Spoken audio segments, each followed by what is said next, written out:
Mayo Experience. That Mayo Experience. That Mayo Experience.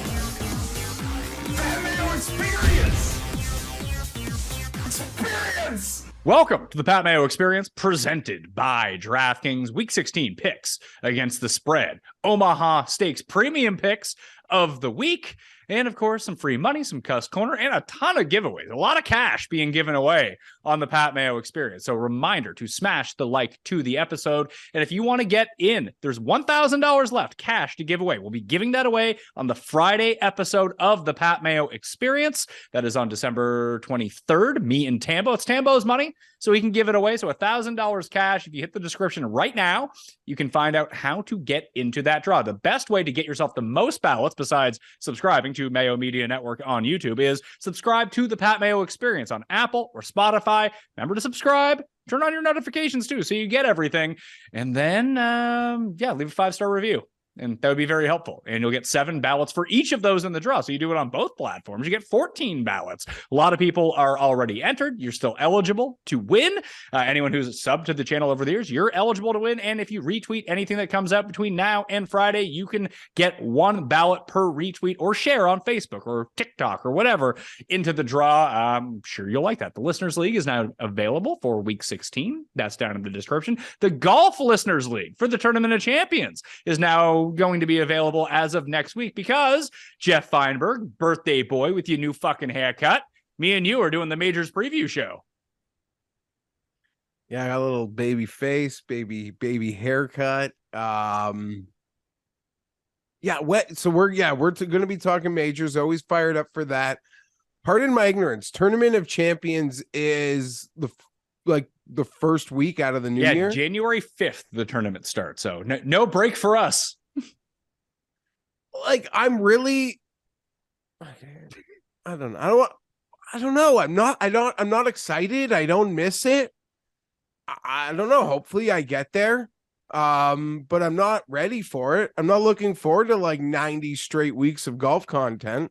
It happens. We have football and golf content to get through at the same time. First, don't forget about that. But again, happy birthday, by the way. Congratulations on turning 30. Oh, thank you. Wish.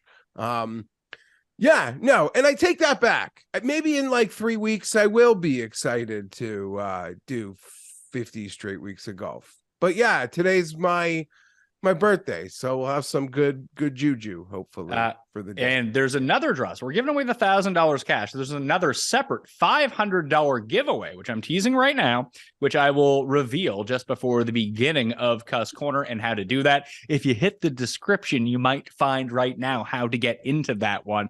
That's an easy one to do, and will take you 20 seconds. So highly recommend that you do that, but I'll have the full promo read right before Cust Corner. And the Fantasy Golf World Championships is open right now. We're trying to fill it up quickly. People complain every year. It's I missed out on the one and done. Well, I'm telling you 3 weeks early. The link is down in the description. It's $125 per entry. That's for the year. You pick 1 golfer per week. Even if you don't give a shit about golf, it is a fun tournament to be in. The race for the Mayo Cup, $50,000 to first prize. So I recommend that you go get your spot in that right now. All the info, once again, down in the description. And on Christmas Day, we wouldn't leave you without fresh content. So just like every other year on Mayo Media Network and the Pat Mayo Experience podcast, we will be giving you a very custy Christmas, starring me, of course, Garion, and Tim Undercust. Tim Undercust. That's not my name. And I know it's going to come out on time because we've already recorded it. That is a true statement. Geoff, Tim was very upset that people don't send Christmas cards anymore. I don't know. That's something. I love Christmas as a Jew. I gotta say, I love it. The lights, just the Santa Claus, all the gimmicks around it. I love it. I'm envious of it. Christmas cards, that wasn't really a Jewish thing. We didn't really do it, but I like that. It seems novel, and I can see why Tim would miss that.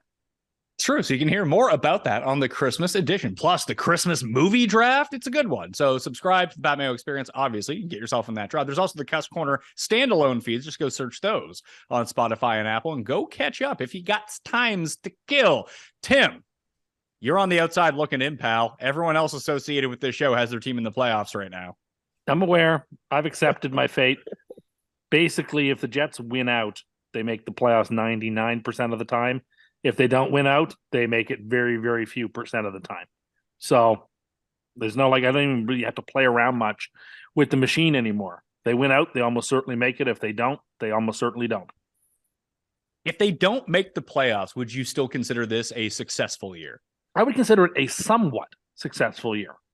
Somewhat, because we made some important gains, but we still have some big questions looming, particularly at quarterback. And definitely there was some success. The team made a big jump forward this season from last. Even if they don't win any more games, they still made some market improvement. But what I call it a success, they miss the playoffs. Once you go to 7-4, if you miss the playoffs, it wasn't a successful year, incompletely. Could it be a somewhat successful year? Yes, absolutely it was. We learned a lot. But there's still some meat left on the bone that has to be eaten before I can call it a successful year. It's such a weird juxtaposition that they would probably find themselves in, because they would have the offensive and defensive rookie of the year. They would have blown a 7-4 record, and they would have enormous questions at quarterback. But you would say if this team, say, had Tua at quarterback, or now it's going to be framed as a knock on Tua. But I was kind of setting up how good the Jets could be if they just had Tua to bother Tim. But you'll hear the Jets names connected to a lot of veteran quarterbacks. If that guy comes in there as the 14th best quarterback in football, Jets are going to be really good. Hold on. The Jets offseason, if they're going to start doing that, they just position themselves to be the fucking Colts, which you don't want to be. Yeah, but the Colts are an old roster. The Jets have a lot of young, exciting talent. It's a little different. Yeah, but the Colts weren't an old roster once they started trying to do this 4 years ago. Yeah, but it worked, and then that quarterback retired. Phillip Rivers left. Okay, but they don't have to get. They could also Phillip Rivers, Matthew Ryan. Rivers went 11-5, and props to him for that accomplishment. They were so far down. They were so far into the game. There could be guys sort of a lot closer to that 30 number that could give the Jets that median quarterback. So play. Jimmy G is you're saying Jimmy Garoppolo is who you're saying. If the Jets had Jimmy Garoppolo healthy all year, they're a playoff team. See, I don't know about that. I don't think there's much doubt about it, actually. They're 7-7 without good quarterback play. I think that there's a lot of doubt around that, because I have no idea how good or bad Jimmy G is, because they just put in Brock Purdy, who looks as good as Jimmy G. As long as he's not bad, they beat the Patriots twice, and therefore they're 9-5, and we're on cruise control. It's literally that's the difference. I mean, Jimmy G's lived a pretty privileged life in the NFL, Geoff. He goes from a good Patriots team with a good offensive system to Kyle Shanahan in San Francisco, which is basically a plug and play at quarterback. If you put him on this Jets team listen, this Jets team has real talent. I'm not going to pretend like it doesn't, but I don't know if they're quite up to the schemes of the other two teams that protect everything you do poorly. Absolutely. You would have to sort of see that, that system quarterback work for the Jets before you believe they have a system conducive to creating an atmosphere for just plug and play Alex Smith type quarterback play. I don't know. Tim's brought it up a few times. Derek Carr's owed $40 million 3 days after the season ends. 3 days after the Super Bowl, we will know Derek Carr's future. And that could be just one of many options who you could think could give the Jets the 14th to 15th, 16th best quarterback in football. And maybe they could be really good next year. Agreed. Where are you going with Derek Carr? Honestly. Nowhere. You're not winning the Super Bowl. So I agree. Maybe you just keep trying. I don't know. In a league where passing seems to matter less and less, and competent play matters more. What? We've had less passing this season than we've had in several years. Several years. The passing has gone down the last couple of seasons, and that suggests something that the league has sort of crested on the importance of down the field throwing. And it's more important on like competent quarterback play rather than No, like, I would disagree. Look at the AFC and look at the types of quarterbacks at the very top of the standings. They do two things particularly well. They throw a deep ball really well, and they all run. Look at the AFC. Every single quarterback in the playoffs is a high premium draft pick. The NFC, it's a hodgepodge of where the quarterbacks were drafted or acquired. But every single AFC current quarterback is a premium first round pick. I want. Yeah, let's see. I mean, Tannehill was what? Oh, sorry, Tannehill was what? 9th, 10th? Yeah, fine, but let's put even Lawrence in there. It'll look even better because that's what it'll be in. Yeah, 3 weeks. but even so, like Tannehill still went in the top 15 of picks, didn't he? Yeah, but you're not understanding my point. My point is that those types of players aren't available for the Jets, and teams can succeed without a quarterback who's a top 5. You can. We've seen it. We're seeing it now. We're watching San Francisco win games with a quarterback no one's ever heard of. So don't tell me that I have to have Joe Burrow in order to be successful with a team. Because I don't. The I don't number one you. defense, the most incredible. The Jets have the potential to be a number league. 1 defense with their talent. They're already a top 5 defense as it is. Like, I'm sorry, I don't buy that. I don't believe the only way you can win a hand is with aces. I think you can do it other ways. I agree, but I think to Pat's point is until a team actually proves that they can be a system quarterback, successful, great defense, incredible scheme, you need to see it before you can like anoint it, because so much has to go into play for that quarterback to even have that league median success. We can say that with San Francisco because we see it time and time again.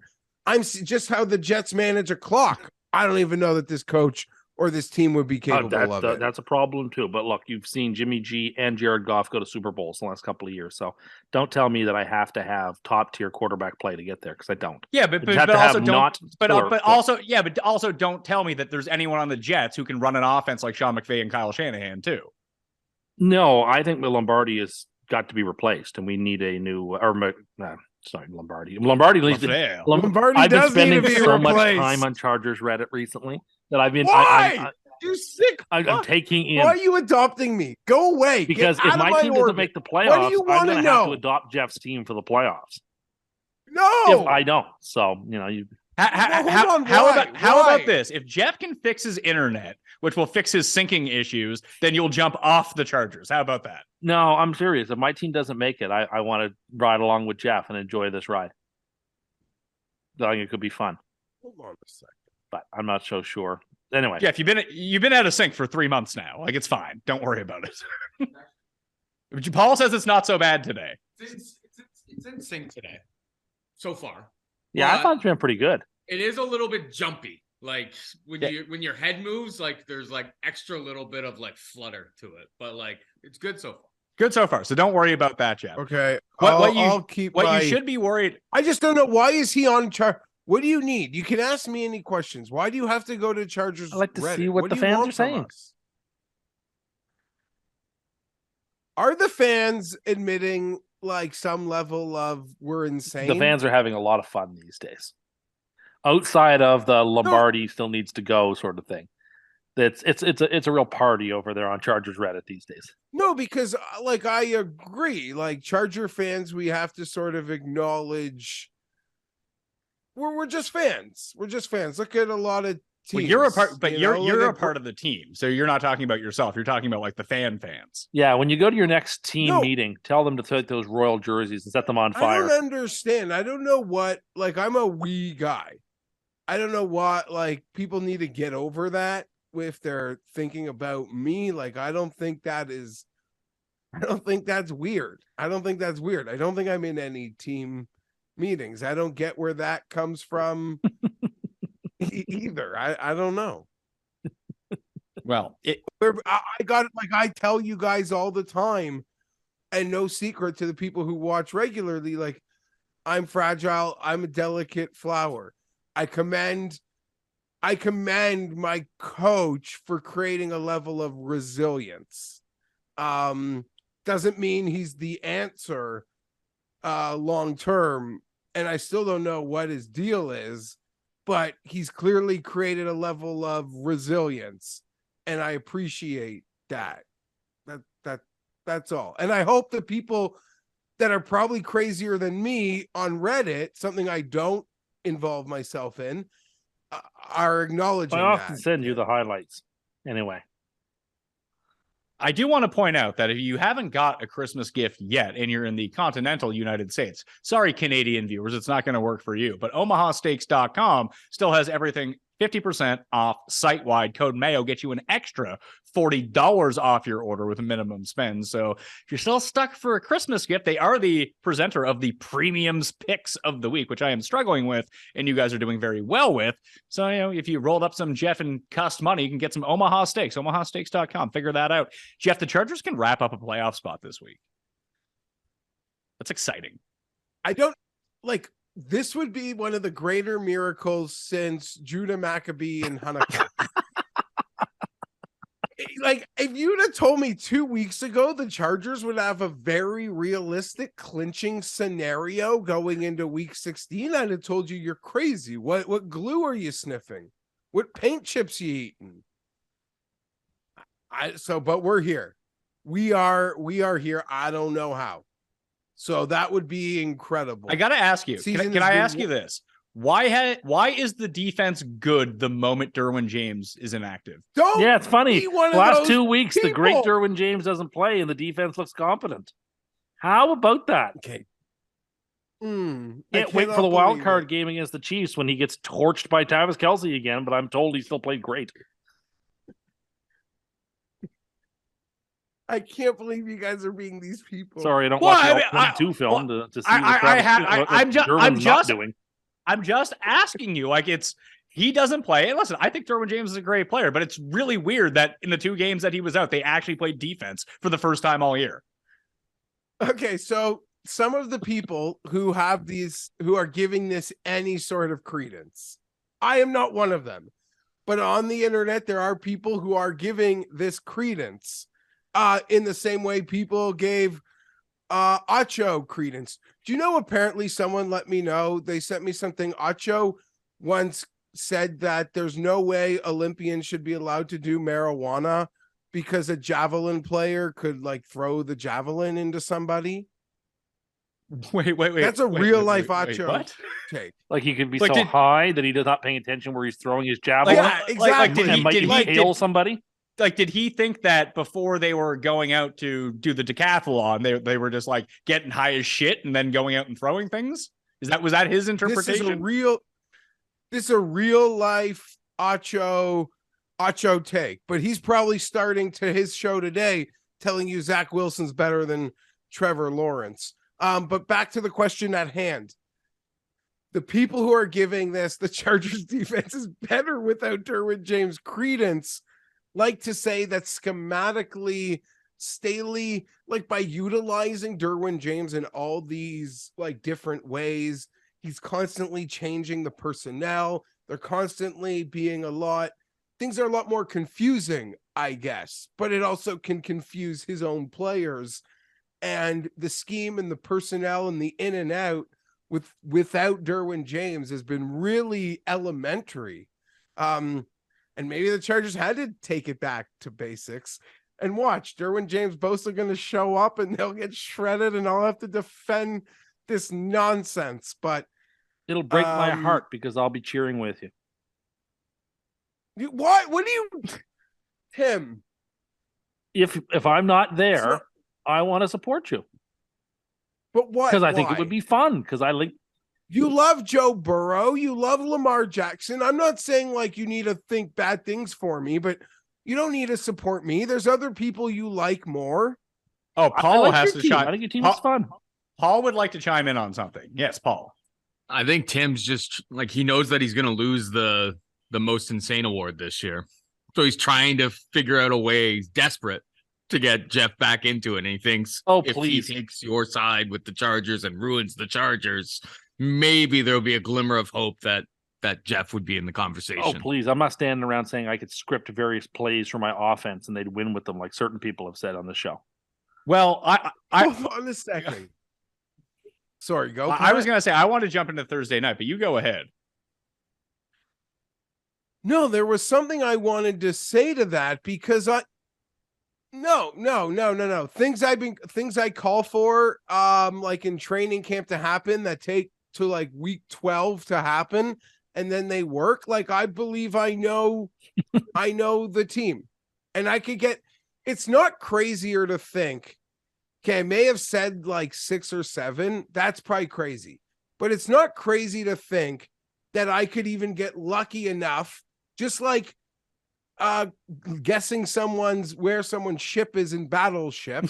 I could get lucky enough and call like a perfectly timed blitz against the Chargers, or perfectly like timed run stuff or something. Even lucky. That is far less insane than thinking they could cover an elite receiver, or they could run for 10 yards, or they could tackle Derrick Henry. Like me thinking I could get lucky on coach for like a couple plays in a game, way less insane than you thinking you can actually achieve. Well, I hope you try to campaign this year, because I don't find that argument very convincing, and I think you got work cut out for you. There's no way anyone would agree. All right, well, we'll see when the votes come in. And you know what? The interesting thing is you piped up all year live bots, and you put bots on the ballot. So that means that the bots, if the live bots want to vote, the live bots have every right to vote in the election, because you put bots on the ballot. So Tim is just Tim is outright saying he's going to try to cheat again this year. It's not what I said, but if Geoff really believes that live bots ought to be his greatest rival, he's brought bots into the conversation. They have every right to go in and cast their ballot as they see fit. And this year, we're not going to be curating any ballots. It's just whatever the results are, the results are. So we'll see how your live bot enemies say so. I mean, Jeff's the one who brought the bots in here. We're curating. Yeah, we're definitely curating again. You can't vote twice. You can't just bot farm the election because bot farms attacked me from the Saudi royal fund. Just saying, you're the one attacking them. So let's get it. And let's talk about Thursday night football. So Thursday night football. Records first. I want to talk about something pleasant first. Oh, okay. You had a horrible week. So yeah, but I won a free money, and I hit my Omaha Super Lock. So this is true. So let's see here. And Geoff is probably going to try to correct me in real time here, although I was correct last week. Let's see. I won the week along with the coin 10-6, although I lost my Omaha premium pick of the week. I dropped below 500, so I am out of the running to win that title this year. Although I pulled into a tie with Geoff, who went 8-8. So we're now 111 and 109 apiece. The coin goes 10-6 to extend its lead by 2 games to 113 to 107. Cust was 5-11, went 105 and 115 for the year. So we still in it with 3 weeks to go. And you split your free money line parlays because somehow you got Minnesota to win.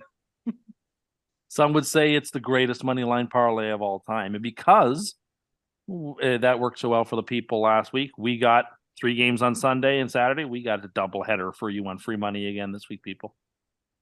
Okay, so Thursday night football, Jags at Jets. Jets are favored in this game by a point, with Zoomer Zach Wilson eating his Tide Pods on the sidelines. However, Geoff, before we get into the game, I want to let everyone know we need your help to curate the Custy Awards this year. So Rob, who tracks everything, you don't want to tweet at him. What you want to do, I mean, you can, Rob, MCI, something. Anyway, just leave them in the comment section. Your favorite Cust most insane moments. The most you can remember, fill the comment section up with those so we can help create the ballot in case there's something that we have missed along the way. But Geoff, many people are saying that after Sunday night show that Cust is going to be the runaway winner for most insane after this happened. Oh my God. Hail Mary there. Because that might work. They're running a weird lateral play. Oh, to the Raiders! Oh my God! Oh my God! Yeah, okay, but I don't know what happened. You have to explain it to me. Use words. Oh my God! What happened? Oh my God! They tried the reverse, and threw it back to the Raiders.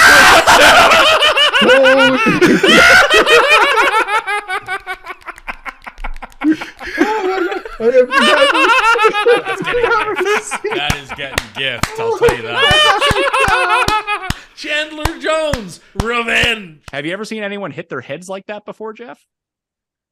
Yeah, and something about Mary.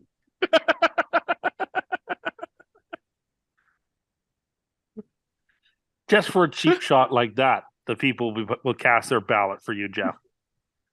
What do you mean a cheap shot like that? Look, Hopefully you found your baseball after that recording, buddy. all I'll say is that we came very, very close last year, and there are people who felt like I was robbed, who have already committed when you their say ballots.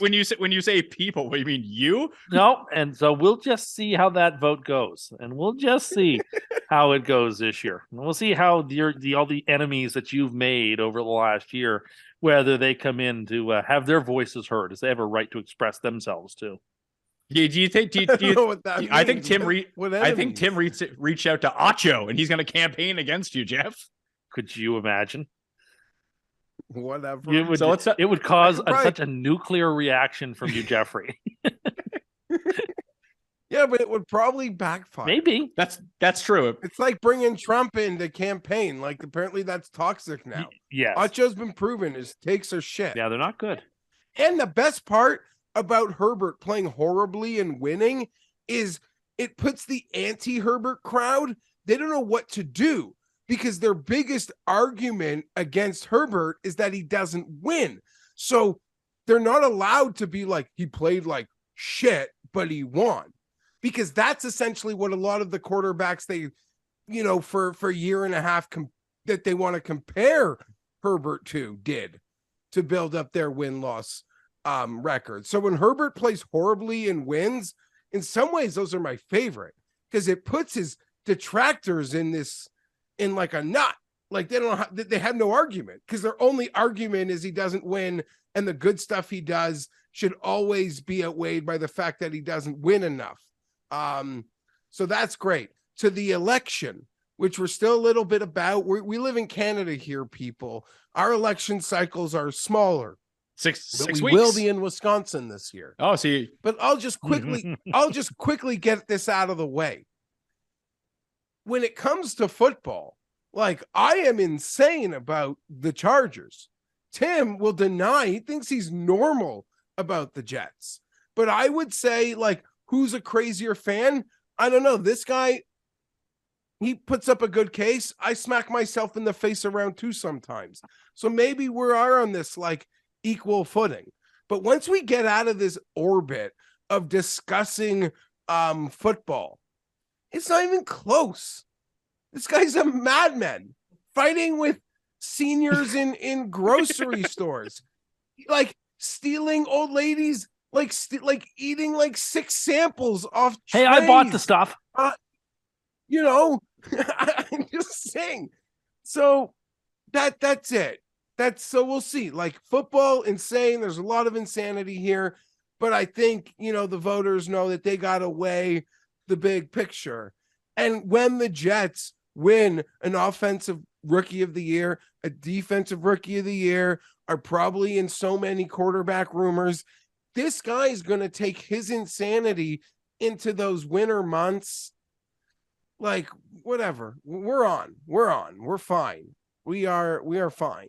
okay, so let's get back to Jets at Jags. No, other way around. Jags at Jets. Jets are somehow favored. I don't know who's betting on the Jets, so this seems super trappy to begin with. But Tim, did you know it was 2 years ago today Yes. that the Jets beat the Rams to move to an impressive 1-13, costing themselves the right to draft Trevor Lawrence, and instead they end up with Zoomer Zach. Yeah, I mean, I feel the same way then I felt now. What are you going to do about it? You can't tell your team to lose. Like, that sucks. Jacksonville deserved to have the top pick. They won fewer games. You can't tell professional athletes not to play. Them's the breaks. Like, I don't feel bitter about that. What are you going to do? Like, How good would this team be with Trevi, who just won me 10K? So thank sure, you, Trevi. we'd be better with a lot of quarterbacks. Trevor Lawrence amongst them, one would imagine. Sure. I guess the reason the Jets are favored in this game is because the Jets defense plays really well, and Jacksonville has great games, and Jacksonville has pathetic games. Jacksonville played Detroit 2 weeks ago and lost by 1 million. The Jets played Detroit last week and lost because of a punt return and a weird touchdown. That's why these teams are pretty close. They're evenly matched in a lot of ways. I don't know. Like last week, Detroit didn't even throw at Gardner all game. Like, I don't know who the Jets are going to try to take out of Jacksonville's receiving core, but I expect Travis Etienne to have a massive game. The Jets do struggle with open field tackling, have all season. That's their weakest point. And, I don't know about Quinn Williams. I have my doubts he plays. Maybe he does, but I have my doubts that he does. He's probably back next week against Seattle. So it's a very tough game. I expect Zach to throw us out of the game, and I expect Jacksonville to win, even though I think pound for pound, the Jets are probably the better team. Zach Wilson tips the balance enough in Jacksonville's favor to take the Jags here and mercifully put me out of my misery. I tend to agree with everyone who's analyzed this game so far, Geoff, including Tim. The coin is taking Jacksonville. Do we just blindly take the Jets? There's something up here, and I can't quite put my finger on what it is. And maybe it's that the Jets defense is so good that they're going to limit Jacksonville, and that's just this is going to be a 3-point game either way. Yeah, like getting the Jets potentially out of Pick'em at home here. Who did Tim pick last week? The Jets or Lions? Lions. No, I think I took the Jets. Yeah, because Tim's record. we thought Mike White was starting. Well, I also thought Mike White was going to play. If I had thought Zach was playing, I would never have taken the Jets. Okay. Well, I'm taking the Jets because I believe Tim is now 5-0-5 when picking. The Jets are, I think, 4-0 or 5-0 when Tim picks against them. Can the Jags lose? Can the Jags lose this week and still be in the running for the division?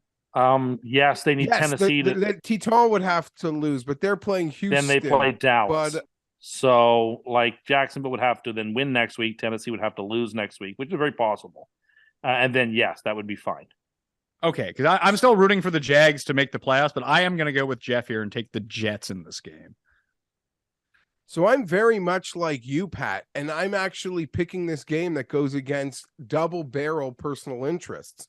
Last week, I bet the Jags like late in the week to win the division at plus 475. So that feels fun, and I'm cheering for that. And I hope the Jets lose just for any bump in Charger playoff probability. Well, that's one of the ways you clinch this week. The Jets have to lose for you to clinch this week, I think. Okay, yeah, so that's on that little very possible, not probable parlay.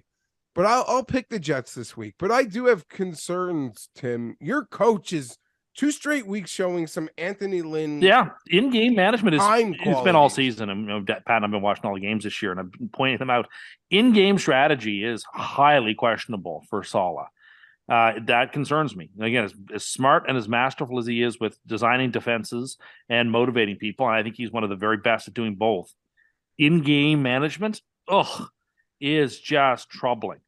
Yeah, I mean, not to say the Jets would have won last week, because it still would have meant they have to make that field goal from a little closer. Then they got to win the toss in OT or whatever. Then they've got to win it in OT. It's not like that alone. Like they would have won the game had to use those timeouts, but at least you give your team a fighting chance. My goodness, what are you saving those timeouts for? To take one home in your pocket? It's a bad look. It was a very bad look. He cost us an opportunity to at least compete to win. I told you on Sunday. Hold on. I told Tim on Sunday that he shouldn't be mad about Saleh keeping his timeouts, because, as we know, he's sending one to Tim as a Christmas gift. So that's very nice of him. Very generous. That's very sweet of him. I plan to put it on my mantle. But honestly, Geoff, like, we watch it every week. I don't have the metrics on this. It's just from watching the games. You know, the coin doesn't watch, so the coin wouldn't know this, but I would. I think Saleh has challenged more ball spots this year by like 5 times the amount of all the other coaches combined. It was a total clown show, and then he doubled down after the game by saying, no, it doesn't matter how much time you have as long as you have you have all your timeouts. No, that doesn't make any sense. If I've got 8 seconds and 3 timeouts, like, what are my 3 timeouts doing me? So he sort of scoffed at the reporters who questioned him on Sunday post-game. And then, Tim, I don't know if you watch. You're probably too busy reading Jets Reddit instead of watching the media ask your coach questions. You're lucky your coach's Monday Q&A is probably filmed and available in video form for you.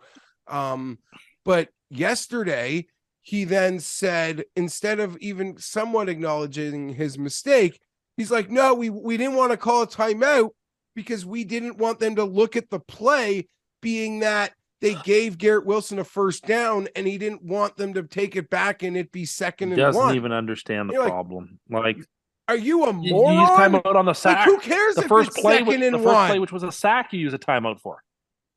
Like, Anyway, I know it's concern. I can't defend it. Won't defend it. I hope that in the offseason they hire somebody who can assist them with this, a veteran. But what happens? Like, the coaches are in the headset together. They're a team. No one is yelling at them. Time out, time out, time out. Like, I don't know. you know, I'm I don't watching know. it. I don't have a rooting. My rooting interest is just biased to bets or Charger playoff probability. And we're all screaming, time out. It's Like 8-year-olds who play Madden are like, what are you doing? distressing. It's deeply distressing. Nothing hardcore football guy hates more than people saying like kids who play Madden would know how to do this. Like they go off the rocker. I agree with you. They would. This sounds, hardcore football guy who pays his dues. I get it. Like, they're insulted if you tell them that I've run more 2-minute drills than you. Like, I have. I have. They don't like hearing it, but it's literally true. That should be a part of the process. As a part of like the coaching hiring, like, here, let's sit you down and play Madden. We just want to see what you do with your decision making. I said this when Anthony Lynn was the coach. I said, you know how they put pilots or train conductors or even bus in simulators and work scenarios? You should literally have to do like 50 a day before you can get lunch, coach. Like, get in there, role play this thing. I don't know how. Like, whatever. It's so stupid. I'm sorry that cost like 12. Oh, they need 12 more seconds, 15 more seconds. They get 12 more yards. They're making the kick. And they're getting it. They're getting it. The way, even with Zach, who, Zach is literally like, my pen dropped. Zach is a worse version of Adam Dunn. He'll hit 160, but like there will be a lot of homers, but he can't even complete the easiest layups. What was so nice about watching Mike White versus the Bears, the Jets were moving the ball. We were like, oh, that's the right play. And he just made it. So that's got to be so frustrating watching him, Tim. Yes. I don't have anything to add to that. Absolutely. All right, well, let's move to Saturday then. Bills at Bears. This is the first of the frigid games. Right now, the expected temperature is supposed to be, in terms of like with wind chill, feels like minus 11 Fahrenheit, which does not sound warm whatsoever. It's 9 points in this game. I'm going to make this one easy. I keep going against the Bills, against the spread. I think they've covered like one of their past 7 weeks or something. Bears +9. Make it easy here, Geoff. I will join you. Bills, something just weird's happening there. And the Bear, as long as Justin Fields playing, you feel like that back door is there for you. I don't love this game. I don't see it being a real bet game. Not many times I bet against the Bills, but Bears to cover these numbers. Yeah, we've been doing it and we'll keep doing it, I think. Yeah, I'm with you guys on Chicago here.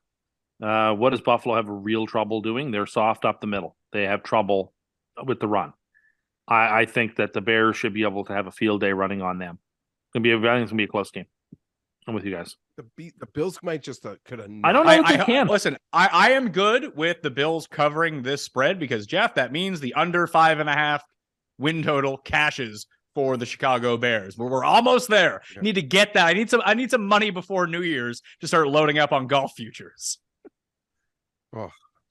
That's the largest football wager I've ever made, and I really want it to win. And that was because you got the 5.5. Like, I know there were 6.5s out there with insane juice, like minus 170. Yeah, so I took +5. I took 5.5 at +160. Awesome. If the Texans could have just closed, they had closed the game against the Bears and Davis Mills hadn't thrown that stupid turnover, they would be ahead of the Bears, and I would have cashed my 10-1 or 12-1 worst record too. Not out of play yet, but I just don't see the Texans winning. Unfortunately, that's a round of Chicago against the Bills +9. Seattle at Kansas City.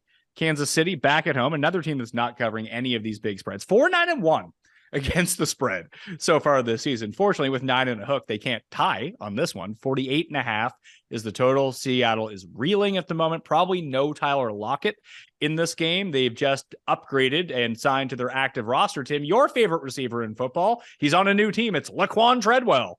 Oh, really? That probably wouldn't hurt. He was playing with the Seahawks, right? He's on. Yeah, he just got upgraded to the Seahawks. He was on the practice roster. Yeah, but I think he played in a game this season or two for the Seahawks. I remember seeing him play.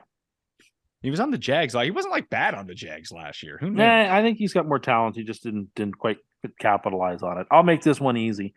I'm worried about the Chiefs covering, but I will tease. This is a great spot to tease them down to 2.5. So that's what I'm going to do. They're the first part of a Saturday teaser.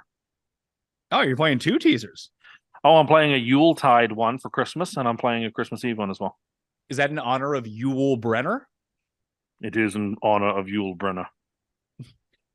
Here's the problem. You're taking Seahawks against the spread, though, Tim? No, I will take the Chiefs against the spread. I think Seattle might just be completely out of gas, and that car is it's done now. It got a lot farther than we thought it was going to, but it's like a stock car at a race that was running really fast, was in the lead, and it's just run out of gas on the last lap, and it's going to get passed by all these other cars coming to the checkered flag. Now, this is the game that if Seattle wins twice, I think that they can still make the playoffs, Geoff. It'd be dicey depending on what Detroit does. But at the Chiefs is their toughest game. Then they're at home against the Jets and home against the Rams to close the season. Games they'll probably be favored in, but most definitely could probably lose at the same time. I'm taking KC minus 9.5. I just see far too many people on Seattle this week. Just extra rest. Kansas City's not covering these spreads. Kansas City's going to show up at least once before the playoffs start and remind everyone that they're the Chiefs. And this is it. It's like back-to-back games. We are all on the same side, which is pretty strange because that game was +9. This one's essentially the inverse. A minus flirting with the same number. Tim said it. Yeah, the Chiefs, the Seahawks. Great story. They clearly went way past all of our certainly mine, and I believe most of your guys is August, September expectations. When things started to seem possible for them, like real big picture, I was one of those whoa, stop the clock, big time. This is a team. I mean, it's like one of the best rookie classes the league has ever seen. A lot of these rookies, you come from college football. You play 11, 12 game seasons. Team is hitting a wall. Rookies are part of them hitting that wall. I think the Chiefs just roll them. I hope Seattle makes the playoffs. I hope when they play the Jets next week, I'll be cheering for them. Detroit and Carolina. The Darnold is a 3-point dog at home. I assume he's still starting for them. They're not bringing Peach back at this point. Everyone is on the Lions to make the playoffs at +120 now, Tim. How does that usually work out for the sleeper team that everyone has just gotten behind? This late in the year, probably does work out. There's reason to think the Lions are probably the right side. As we get into when I get into a playoff game, I won't like their chances unless they're at the Vikings or something. But I don't know. I think this line's a bit short. The more I thought about it, the more I thought the Lions are definitely a class above Carolina. So, yeah, I've given it some thought, but I think in the end I will have to take the Lions here. Yeah, the Lions kind of feels like a layup, Geoff. The problem is now you're asking them to win by 4 on the road, and they barely pieced it together against the Jets. As Tim pointed out, a kick return touchdown. That 4th and 1 that went for 50 yards just caught everyone completely off guard. We saw last week that Carolina, against a team that got gashed on the ground the week previous, they couldn't run the ball at all against Pittsburgh, and Darnold finally comes back to earth a little bit. I think I'm still going to lean Carolina here as a home dog, though. This might even grow as the week goes on. Yeah, I'm with you on Carolina, and I don't believe this is going to grow, Pat. I believe it's already been bet down. It's supposed to be freezing. There's in Carolina a lot of the cold game. Yeah, it gets cold and snowy in Charlotte at times. Yeah, I heard it's supposed to be for Charlotte 25 degrees. It happens. Maybe someone will tell me I'm wrong. I've never really come on here to be the weather person, but I did see that in looking at this game earlier today. Also really underrated the Carolina defense the last month, 4 or 5 weeks has been really outstanding. All the fancy defensive metrics, there's really not one where they rank outside the top 10 in. Seems like a really sneaky spot. I'm going to take Carolina plus the points. I'd like to say I am very pro Detroit. I'm on this bandwagon. I love this story. In our own personal correspondence last week, I showed you guys about those some fat Jared Goff, the comeback player of the year line that hasn't been adjusted. So I would love to win that ticket, hopefully the night before the Super Bowl. So that's money to lose on the Super Bowl. Wouldn't that be fun? So I'm here for it. But as I kind of went on a Twitter rant last night, I do not understand how Dan Campbell is plus 250 to win Coach of the Year. He's second on the board right now. And third place on the board is Kyle Shanahan at 20-1. Like, that gap to me is insane. Campbell, a great coach, a fun coach, a guy who's clearly gained respect from a lot of people who laughed at him when he was hired. And what he's doing this year in this turnaround shouldn't not be recognized. But Coach of the Year? Wow, that's crazy. This team is up to 9 in DVOA versus the Panthers that are 28. Huge gap for 3 points. No, I agree. It's just too short. I'm on board, though, with what Geoff said about Carolina's defense and just, I mean, their ability to generate a little bit of pressure is nice, but JC Horn is everywhere. I think if there's a bet in this game, obviously the prop lines aren't released, but DJ Chark under whatever the number is. He got paired up against Sauce last week, and they were like, nope, they're going to do the same thing this week with JC Horn on him. Fair enough, but the Panthers have no answer for Amon-Ra St. Brown in that circumstance. The Jets really had no answer for him. Agreed. Certainly don't. Just want to confirm, weatherman Geoff. Yeah, it's at freezing. That's freezing. 32 Fahrenheit. That was the wrong one to pull up. Yeah, that's Raleigh, North Carolina. Yeah, no. Although it's in Charlotte, but either way.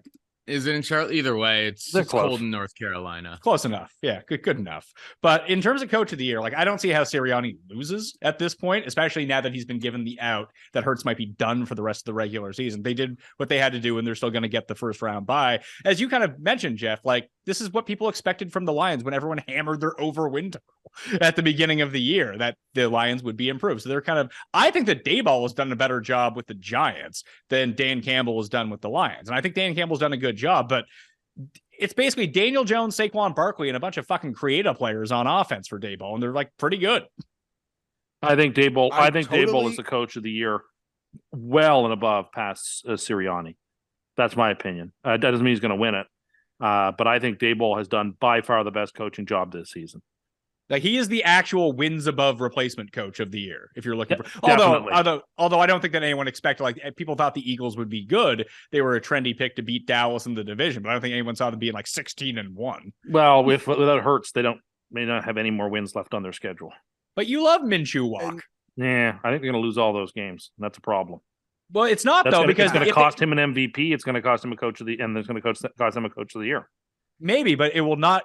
I mean, wouldn't that be a great case for Jalen Hurts if they lost all 3 of these games? If he's not, if you bring nothing out those last 3 weeks, and someone like Mahomes or even Allen are putting up big numbers, or Burrow are putting up big numbers, sorry, it's a recency thing. That just the votes won't be there.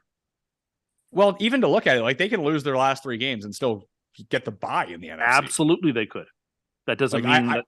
If I was them, I wouldn't bring him back if there was even a shred. I would, because then he's off for 5 weeks, and you don't want him 5 weeks and throw him into a playoff. All right, bring him back week 18 to play like a preseason game. Play him the first half or something like that.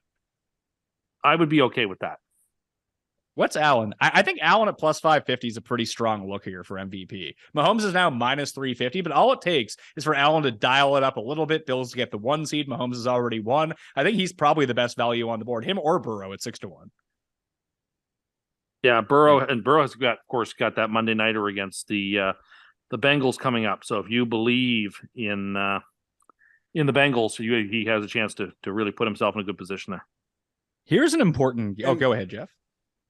Well, I just want to clarify, because I've been taking a lot of heat from Detroit, Michigan. That's where the Twitter accounts. Well, they're all sad, so don't worry about it. I think, like, I'm not saying Dan Campbell can't win the award, even though I don't think he should.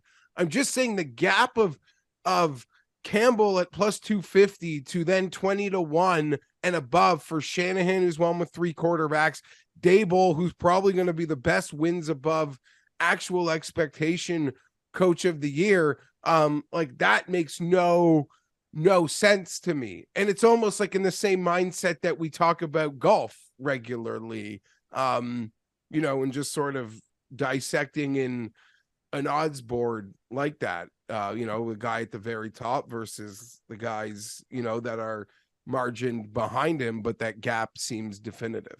Important AFC game. Cincinnati at New England. New England is a 3.5-point dog at home in this game. Is this one of the stupid weather games? Doesn't look like it. It's funny. The more north you get, like it's not that big of a deal. I'm sure it's going to be cold in this game. The Bengals supposed to be not be cold. I mean, here that's the closest game to us. We're supposed to be very warm and rainy on Saturday. Yeah, it's 11 degrees here Celsius. What's that? Like 50? There's some huge Arctic, but not for blast us. We're getting warm air and tons of rain. You know, It's like even the entire Miami like on Midwest Sunday is just getting the slammed Midwest with is a getting cold crushed. front. The Northeast, like that's the closest city that we're to is Boston or Foxborough. 52 degrees on Saturday. It's nice. But even Miami on Sunday is supposed to be like 52 degrees. I guess they better get their space heaters out. Either way, with the Patriots being 3.5-point dogs here, it's not so much about the Patriots, although that play at the end of the Raiders game might have just been the nail in their coffin this season. Like it's hard to come back from something like that. There's always sort of different points you can look at. It's like the Chargers season was both saved and Atlanta's season went down the tubes after Herbert threw that pick and that guy just dropped it and gave it back to the Chargers. Since that moment, both those teams' fortunes have basically been completely flipped, and that changed the course of the NFC South and the AFC playoffs as we go. It's just weird that we can, in retrospect, point back to one of those moments. But if we were talking here, it's like, oh yeah, the Patriots lost all their games to end the year after they lateraled it to the other team. Their quarterback got truck sticked and that was the end of it. The Bengals have just been putting up bad efforts the last 2 weeks, and they've covered and won both those games. So it's really difficult for me to sit here and be like, oh, don't take the Bengals. The Bengals were your Omaha Stakes premium pick. They were my silver pick on the Best Bet show last week, Tim. I like the Bengals again at -3.5. Yeah, I mean, the Bengals are getting the exact same number on the road they were getting last week against Tampa. Are the Patriots and Tampa close teams in terms of talent? Yeah, they're pretty close. Tampa may be slightly worse than New England in terms of DVOA. Tampa's better than Tampa's not in terms of DVOA. Well, that's fine. I enjoy how you like how DVOA and I think proves Tampa your point. is a worse team. It's always Tampa's a right, 10 team. But when it doesn't Tampa prove your point, it's always wrong. Who would trust? I actually these think numbers? they have Tampa a little too high. Tampa's probably a bottom 10 team, and they're a little higher than that. I think they're like a bottom 13 team. But by the way, Geoff, with the way that Tim is talking and has been talking against Tampa Bay, betting Tampa Bay to win the Super Bowl futures might be the move. Or you can just set that money on fire and be better. I mean, I do it all the time anyway. What are the team futures here? Where's Tampa Bay? Tampa's 30-1 to win the Super Bowl. Let's get in on that. You know how frustrating I still think about that Dennis Allen cluster shit from that primetime game a couple weeks ago, and what that would mean for the Saints in those standings. There's a lot of that. 3-1, even better. Anyway, the line here is an interesting one because I think New England's slightly better than and there's reason to believe that. The numbers suggest that they're a little better than the Patriots, but you're getting the same number. I will take the Patriots in this game. I think it's going to be close. Using your powers, I like it. You're trying to get New I England just think out of I think I actually think Belichick is going to have this team whipped up after that nonsensical ending. This is not a team that he'll allow. I mean, this is they're not a good team. They're not a bad team either. I think they show up, they play good football, and I think they win the game. Or they may not win the game, but I think they keep it close. Maybe they lose by a field goal. And anyway, I like the Patriots getting the hook here. I think there's a little bit of value on Pittsburgh. Or Geoff, in my own mind here. I just bet the Buccaneers to win the NFC and the Super Bowl. Hate that bet. Like I hate it. Of course. I've got those. Hey, I didn't like Bucks Argentina can't either. And then I see Paul wins like $5,000 off Argentina after Tim. They can't win. I mean, I'm just going to ride this Andrew Curse thing out and really try to profit off of it. Thanks, Top Cat. Yeah, no, I won on Argentina as well. Not as much as Paul, or I got in later than Paul, but still very profitable to get in on the curse. I just played some, I got my anti-Bucks to miss the playoff future. So I'm anti-Bucks, that shit show of that Southern division. I do believe this line feels so small. We're on to Cincinnati, and I didn't see the play in real time. I'm zoned in. The Chargers are tied. There's 40 seconds left. I think the play kind of happened as the Chargers were driving. I thought it was a mistake when it came up to say 30-24. I was already happy to see the Raiders tied the game.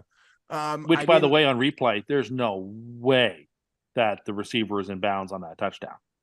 He's on the chalk. I don't know about that. He's on the chalk as clear as day. My gracious. Mike was right when he was on the show. Like, how can that count? I don't know how it counted. That was terrible. And I think, Tim always tells us, and what I love about, Tim claims not to be insane, but we put ourselves out there and you guys get to make those decisions. That did really, if you needed more of a reason to believe how much Tim hated the Patriots, like that act of just sheer happiness, of playing the bongos on his own head, giggling like a dancing 6-inch plush snowman. He was so happy. So any question like, which team does Tim hate the most? I don't think the Dolphins losing would bring that sort of emotion out of Tim. Nothing was more humorous to watch Patriots fans go cry online about calls going against them. It's just, we know too many Patriots fans who never once felt like they ever got a proper call in their favor.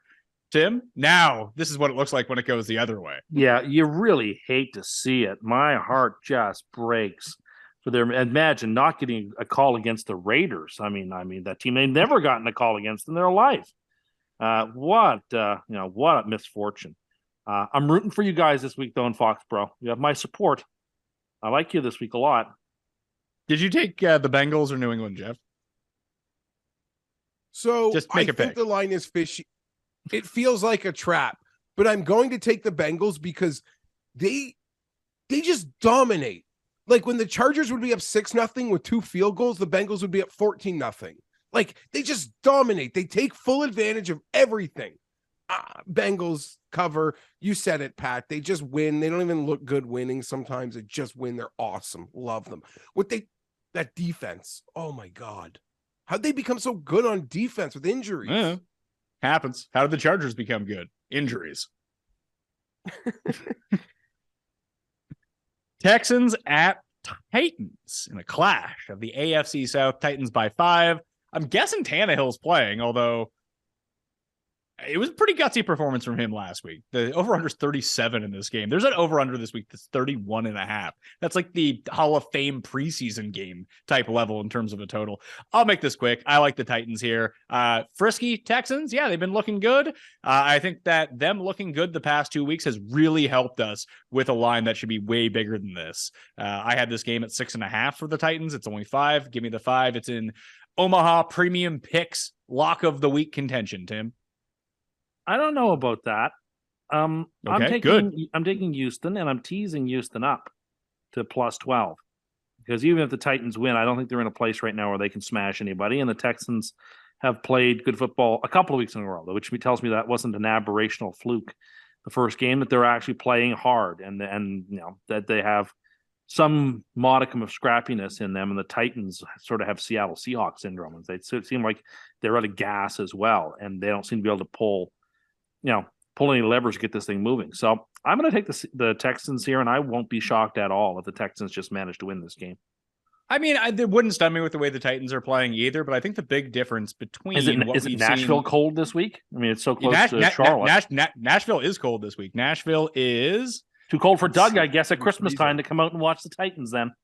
Texans at Titans 5 degrees Fahrenheit with the wind chill. But I think the past 4 games, Derrick Henry has rushed for over 200 yards against him. Like, this is the weather actually, I think, plays more into what the Titans do well. And the big difference between the Titans and the Chiefs and Cowboys, which the Texans have looked really good against the past 2 weeks, they were able to effectively run the ball against those two teams, especially with Dallas's injury. Kansas City is a bad run defense anyway. If there's still one thing the Titans do well, it's stuff the run. Like, I just think it's going to be tough for the two biggest factors of this game. The Texans to move the ball enough to keep the chains going and actually put up more than 13 points. I just don't see how they stop Derrick Henry. So we see this game very much the same, Pat. It is also a consideration for me for the Omaha premium pick of the week. Just Derrick Henry to oblivion. I also, like you, think that we're probably getting a discount because of how well the Texans performed ATS wise and competitive against some of, teams that people consider Super Bowl contenders. I was so impressed with Vrabel last week. The Titans, with all those injuries, we should have been able to knock them out. And they just did exactly what the Titans always do. Maybe the concern here is Vrabel laying a big number. The Titans, the underdog role is where they always seem to thrive, but the matchup, the cold weather, big. This might be the super lock. New Orleans at Cleveland. Cleveland's favored by 3 points. New Orleans is traveling to Cleveland a day early on Thursday because of inclement weather in the Cleveland area. There's another one of these games that -9 and raining apparently, with wet snow in Cleveland for this game. I bet against the Browns last Saturday with the Ravens, and I watched that game back. And I think if you told me like what the score was and like watching these two teams operate both on offense and defense, I probably would have lost all my money on Baltimore again. I can't fathom how they scored 3 points, missed field goals, fumbles, but every time they ran the ball, it was for 8 yards. They should have just never passed throughout the course of the game. Maybe a strategy that Cleveland should take too, Tim, because Deshaun Watson is horrible. Like, really, like you talk about Tua's arm. He's short arming 6-yard outs now. Look, I'm here with you. I said from the jump, there was no reason to believe that he was going to get back into the league after missing 2 years and start to play well. And even he's underperformed my relatively measured expectations. I would hope that in a couple of weeks, put it this way, if by like week 4 or 5 of his comeback, he doesn't look good, you should be really panicked, because then there really is no reason to believe he's going to get it back together. It's not a lack of playmakers in Cleveland. It's not that Stefanski is putting them in a bad scheme. He can't make throws. It's concerning. He's the starting quarterback of a football game where the over-under is 32 points. His team is projected to score what? 19 points, I guess. That's what the point projection would be. Seems lofty. It does, and I will take New Orleans because of it. I think the Saints are probably going to win the game. I laid the points at the Browns last week because I thought that I actually didn't even think Huntley was going to play, but I knew they were playing at backup. As much as I think Dalton has been the wrong choice for the Saints team, and if they had just started Jameis every game, they'd probably be in a position to win the division right now. Dalton is playing better football than anything Baltimore would have done. The Saints can run the ball. Yeah, I don't love it. The Saints. Here's the thing: the Saints can't run the ball. They should be able to run the ball, but they can't. Well, like Kamara, if there's ever a game to put the ball in Kamara's hands and say, "Go get it for us," this would be it. They try that; it never works. I think he's hit his under like 7 straight since that game where he scored like the 4 touchdowns. He's been horrible. Okay, well, I'm going to go with him this week. If I were doing my DFS lineup, I think Kamara would definitely be in it. And Kamara, I like New Orleans in this game. I think. I like Cleveland. It's actually in real time. We're going to do -3 for the show purposes in our picks. In real time, it's down to 2.5. It is. And the over-under has gone back up to 32 from 31.5. But I think if you just made a rule, Geoff, just bet against these shitty NFC South teams, you're going to be doing pretty well. Maybe so. And that's back to back. I forgot how much you love the Saints and how good they are. No, the Saints suck. It's back-to-back weeks now, Pat, where the final score, the Cleveland Browns losing by double digits to the Bengals and beating the Ravens by double digits makes no sense based on the actual box score of the game. Or even watching the game. No one's watching box scoring. Like, in no way does it make any sense that those were 2 double-digit victories on either side. Impossible. Guess what? I was on the wrong side of both of them. Me too. Because they screwed me over so hard versus the Bengals that I hate bet against them versus the Ravens. You know how that works. The football's so stupid like that. Oh, God.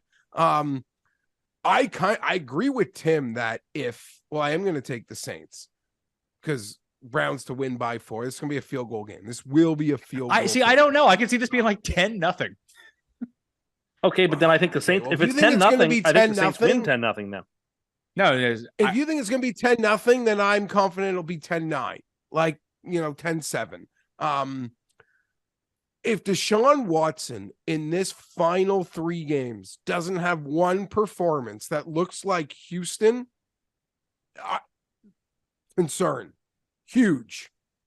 Not yet, but if he doesn't have one banger that, like, the Browns and their organization and all the shit that they've sort of had to stand up for and represent by doing this, that'll be one in hell of an It would take the Denver Broncos off the hook so badly.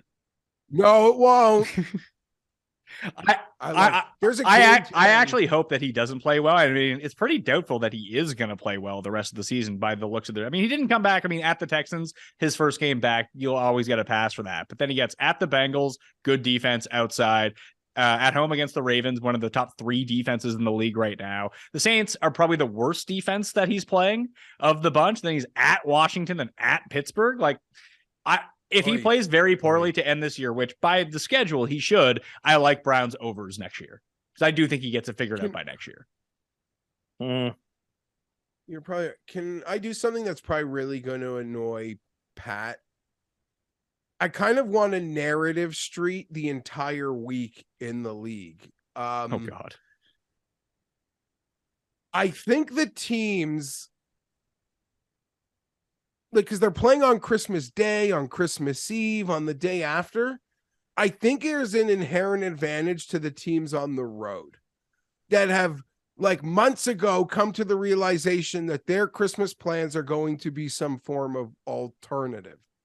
All these guys that are, at home this week, whether you believe the games are so important or not, they're still dealing with mom or their wives' moms or so much bullshit, even in their house. Yeah, that's all. That's so stupid. I hear, oh my God, I live in Midtown and I hear Pizzola laughing in Woodbridge. That might only be funny to like 8 people. Unless that backs up one of his picks, then he's all for it. Be careful. Be careful. Look, I love the Chargers are on the road. Let the Colts get fat at Christmas. Let them do it. If I were you, I would be terrified of the Colts, by the way. I am, but I'll be in Scottsdale and I'll be in the desert watching my boys on Monday night. Hopefully nothing goes wrong. Getting ready for that Sunday night football matchup next week they won't flex out of. Do you also think they're delaying the flex announcement? Like, they can take an apps. I think they're waiting until the Jets game is over. See, yes, because it's LA versus LA and there's no real travel situation, that they can almost take up to the completion of even like Saturday, Sunday results before they let if the Chargers we win, and Rams I think know they'll flex. If we win flexed. Thursday, I think they'll flex us against the Seahawks next week. If we don't, But normally, then they'll keep you there, I think. But Tim, as we've discovered, these flex announcements pretty much come on the days we record, either before the show or right after the show, as we found out a few weeks ago when they flexed, when we had that debate, then the show ends and they did move Mahomes and the Broncos. So the announcement should be happening now or tonight, but it seems like they feel like they can sort of hold this one off. I mean, when you're close to completion, trying to hold it off is very tough, Geoff. You know about that. I know, it's my birthday. I want to get it in, too. Have one extra glass of wine at dinner. I think you'll be fine. You know what it's like, Pat. You get these things are, few and, sometimes, everyone's sort of sick every morning. It just whatever. It's a whole thing. I didn't mean to turn that spin here, but Giants in Minnesota. Minnesota is a 3.5-point favorite at home against the Giants, who are getting close to locking up a playoff spot here. Definitely a game they can win because it's against Minnesota, but most definitely will not win because they're playing Minnesota. Is everyone just going to bet the Giants, or do people think the Vikings have it figured out? Like, I don't know what's going on. I think this will be the least. I think this will be the least bet game of the week. It's my opinion. No, because no one wants to bet on either of these teams. No, the last game and the next game are the two least bet on games of the week. I don't think anybody wants to bet on this game because I don't think anybody believes in either of these teams. Yeah, don't the Sharps despise both? Yeah, I can't see coming in big on either side of this game. I'm going to take the Giants for show purposes, just because 3.5 good enough for me. When the Vikings the Vikings win by 3 on something that happens at the end of the game, then at least the Giants will still cover. Sure, I'll take the Vikings, but not with a whole lot of confidence. I just think they are a class better than the Giants are. They are. Like. I agree with you. I think that they are a class better, but the Vikings just play stupid games. They're a lot like. I was legit upset they won on Sunday night because I don't want to have to watch them in a playoff game. Well, you were going to have to watch them in a playoff game either way. Oh, not if they lost. Giants. If they had Who lost, do you want to watch? Yeah, if the Giants had lost on Sunday, we probably wouldn't have to suffer through that. But now we're definitely going to have to. And there's just, that's a team I have no interest in watching. I do not like. I respect their coach, but I think they're an incredibly ugly team to watch. And I can't wait for a 49ers Giants game, which is like 16-3 that I will waste 3.5 hours of my life on. Are they going to tag Jones? Like, they didn't pick up the option, so now they're going to have to pay more money to see it again. You have to if you make the playoffs. I don't know. I think it depends on which quarterbacks are there at the back end of the first round. That if Dayball likes one of them, just bring that guy in and let's go. Because it's not. In fairness to Daniel Jones, I actually think he's been pretty good this year for what he's got to work with. They have no receivers. Yeah, and doesn't he deserve a chance to get like year 2 with Dayball? No. Okay. I don't think so, but maybe Giants fans will tell me I'm wrong because Daniel Jones is so good. He's probably the Jets quarterback next year, which would be a huge upgrade. So that's almost Tim's. It ends up being the worst case scenario if they win so many games, they make the playoffs, they make this like shorter term commitment to Daniel Jones, but in 2 years they're still looking for a quarterback. Yeah. I feel like that's worst case scenario for them because their defense is going to be good. They're sort of like a year behind the Jets, Tim. Yeah, I think that's right. So I think their defense is going to end up being really good. It could be as soon as next year, but in 2 years' time, if everyone keeps building, it's going to be really solid. If you can find a playmaker or two, like I don't think that Jones is their big question in the offseason. Like you franchise Jones, bring him back, whatever. Hopefully he can go 500 next year. It's do they sign Barkley to some sort of outrageous deal, which I don't think that they're going to do. They've already tried to extend him in season. So it seems like they actually have an organizational desire to do that. Now, maybe they won't want to meet the price. That's the thing. You try to extend him in season. You're trying to get him to extend on your terms, which is fine. I'd love to have Saquon Barkley on my team. That's not the whole point of this. But if he's looking for like Derrick Henry money, he can go fuck off. Oh, of course. Zeke money, good at it. Right. We're just not seeing those again. So I am a staunchly Vikings wagon guy. I really enjoyed seeing them win that game. It seemed like every single smart person I know was on the Colts last week. So I was happy that they all got to win their bets while like having a deep sweat in the craziest game ever. Oh, the Vikings should have had 3 more touchdowns probably. That being said, I'm going to just pick the Giants off that win. You know, both teams had big emotional wins, I guess you could say, but I'm going to fade. You have to be such a high superstar level team for me to not want to fade you the week after that. So I'm blindly picking the Giants against my Vikings. Do you think it's fair that this game takes place knowing that the Vikings played Saturday afternoon and the Giants had to play Sunday night, Geoff? Yeah, Geoff. These are all such bad spots. Like poor Miami couldn't win a game because of their bad spot. So when we get to my full credit to Miami for competing to the tens in a horrible. It's really funny, and we'll get to Miami, but Miami did more in that loss than they've done in any win. Like for their own perception, they did more in that loss than they have with any win they've had. I hope they have a lot more, those types of character losses. I hope they put up a lot of them and they really grow from them. You could poo-poo on it, Tim. Like you could say there's no such thing as a moral victory, but to Pat's point, even though they didn't win the game, it showed me a lot. Like I believe in more in the Dolphins than I did coming into that game. I 100% agree with Pat's sentiment that like football fan who kind of takes it all in weekly. Yeah.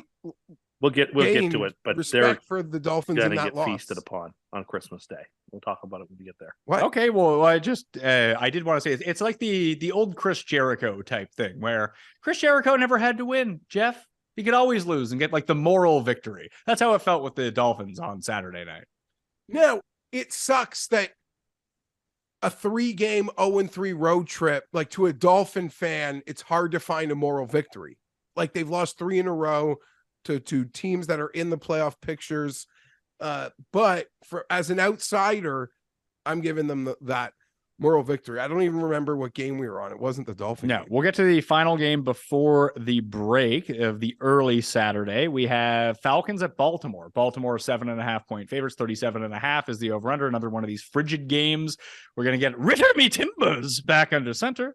For the Falcons, Lamar looks like he's coming back, although he did not practice on Tuesday of our recording for this, but they desperately need him back. Even with him back, I feel like they should blow out the Falcons because I don't know how the Falcons are going to score on this Ravens defense. But can the Ravens score enough even on this bad defense, Tim, to cover this number? I don't know. I will tease them down to a -0.5 point. That's a good teaser. Like that just seems like I just need them to win the ball game. Are you playing a 7.5 point or 6.5? 7 point? Yeah, it's a 7-point teaser. So Houston, you have Houston to 12 then. Yes, Houston's 12, Baltimore's 0.5 point, Kansas City's 2.5 points so far on my teaser. And San Francisco, sorry, is even. But did we get to that game yet? Yeah, we did. No. San Francisco. No, we haven't. It's a late game. I'm sorry, it's a late game. I'm sorry. I apologize. Yeah. Anyway, it's a tough game because even when Lamar was playing, it's not like the Baltimore Ravens were scoring a ton of points, and to win by over a touchdown. It's asking a lot of a Falcons team, even when they've been outclassed, find a way to keep games close and have covered a ton of football games. Last week's a great example that, they had no business even being within spitting distance of that game. And they came back to cover and had a real chance to maybe even win it. So, that's a credit to them. And it's a super low point total too. So you're really asking the Ravens to do a lot covering this number with a 37 total. But, I guess I'll take them, and I don't love it. You're taking the Ravens or the Falcons? The Ravens, and I don't love it. Yeah, I'll take Atlanta, Geoff, because I still have my outside. Now that I've hedged my Atlanta to make the playoffs bet with Bucks to win the Super Bowl, I just think both the way that these teams play, if Atlanta can just make a few tackles, I do expect Baltimore to try to run as much as possible. They can just limit that. I know Atlanta's going to run as much as they can. Just a fast game, few points. Asking them to win by more than a touchdown. Well, I guess a touchdown with a 2-point conversion would win it for you, but 7.5 is a big number. I'll just take Atlanta. I don't feel great about it though. This could be what my super lock, Omaha premium, Baltimore. Even it could be a 9-0 final. They're going Harbaugh, that defense, they're going to annihilate Ritter. I would probably. I don't worry about it. I don't worry about a backdoor. Don't worry about it. Baltimore. No, there's no backdoor if you get shut out. Atlanta's only competitive games against good teams that teams actually consider good. They beat the Niners. San Fran, when they had that insane injury report, and the Chargers in their heart of crazy injury battles as well. Okay. Well, that brings us to the midway point of the show. I told you about another cash giveaway that we got on the go right now. It's a $500 cash giveaway. So what you need to do is know that a place where Geoff and I both contribute, Odds Checker, is giving away $500 to one of you. All you got to do is enter. All you have to do to enter is subscribe to their YouTube channel and comment Mayo on any of their videos in the comments section. You're already watching on YouTube, probably. Just go over. You can hit the link in the description to go to Odds Checker and then just comment Mayo on one of their videos after you subscribe to their channel. And boom, you are good to go. You're in that draw for $500. And that's coming pretty soon. I think it's by Christmas that it ends up going. It's either by Christmas or New Year's. You might as well give it a shot to get the $500. And Geoff, I do a show for Odds Checker every single week. Me, Pam Maldonado, Ross Tucker, and Brian Matthews. Clay Matthews' brother, The Huddle, on Odds Checker comes out every either Wednesday night or Friday or Thursday morning. It's a good show. I actually quite enjoy hosting it. It's a different look for me as just pure host, no analysis. And I know that you've been doing videos for them for years now. So it's a great channel. Everyone should go subscribe to Odds Checker US, right? To say yes. Did I lose his audio? Yes. No, I think he muted himself. He muted himself and didn't realize he's muted. Classic. That was classic me. Love the OC fam, Ross Tucker. Enjoy your videos with him. Enjoy when he guest hosts or guests on Dan Patrick show. Hit that up. Message Mayo. I'll be doing my golf videos for them, starting with the Tournament of Champions. The start of the new year, I'll be back making weekly golf content over at Odds Checker. So yeah, Odds Checker US on YouTube. Link is down in the description. Comment Mayo on any one of those videos. I suggest you do it on The Huddle. That'd be cool. So you go rep the Mayo Media brand over there, and we can tell them we sent the viewers over, and you're in that draw for $500. So please go do that. Help them out right now. Midway point, like I mentioned, Christmas Day, a brand new full length Cust Corner. Cust Corner, it's Cust Corner. Cust Corner, it's Cust Corner. He's got the hottest takes with the highest stakes. He should be president of the United States, but it's Cust Corner, it's Cust Corner. Cust Corner, People aren't calling it that. They are. They're calling it a very custy Christmas, sir. Well, then they're not calling it by the corner name. They're calling it something different. Well, they're calling it Cust Corner, a very custy Christmas. Okay. What do you got for us today? Two small things. First, I want to complain about something, and then I want to solicit some advice from anyway. So the first thing I want to complain about, and it's something I've noticed the last year or so. And it's the prevalence of mini cans of pop that I'm noticing in stores that are being promoted heavily to consumers. Now, I won't say I've never bought mini cans, because I have before, like to go to a barbecue or something outdoors where you don't want to bring a big, heavy, full case of DC with you. But I feel DC. You don't want to do that, or you don't still want to carry the whole case. So you buy little tiny mini can 6-packs to crush at a barbecue or something. But like, I am noticing, and here we are Christmas time, as far from barbecues as possible. Everywhere I go, I am seeing on TV and I'm seeing in stores promotions for mini cans of pop. And like, I feel like I'm being judged. Like, oh, you shouldn't be having full cans of pop, sir, even though the cans have been the same size for like 50 years and people are used to the size and weight and the 335 milliliters. No. Who is it that's buying the mini cans? Who are they for? Because they're no good for mix. They're no good for...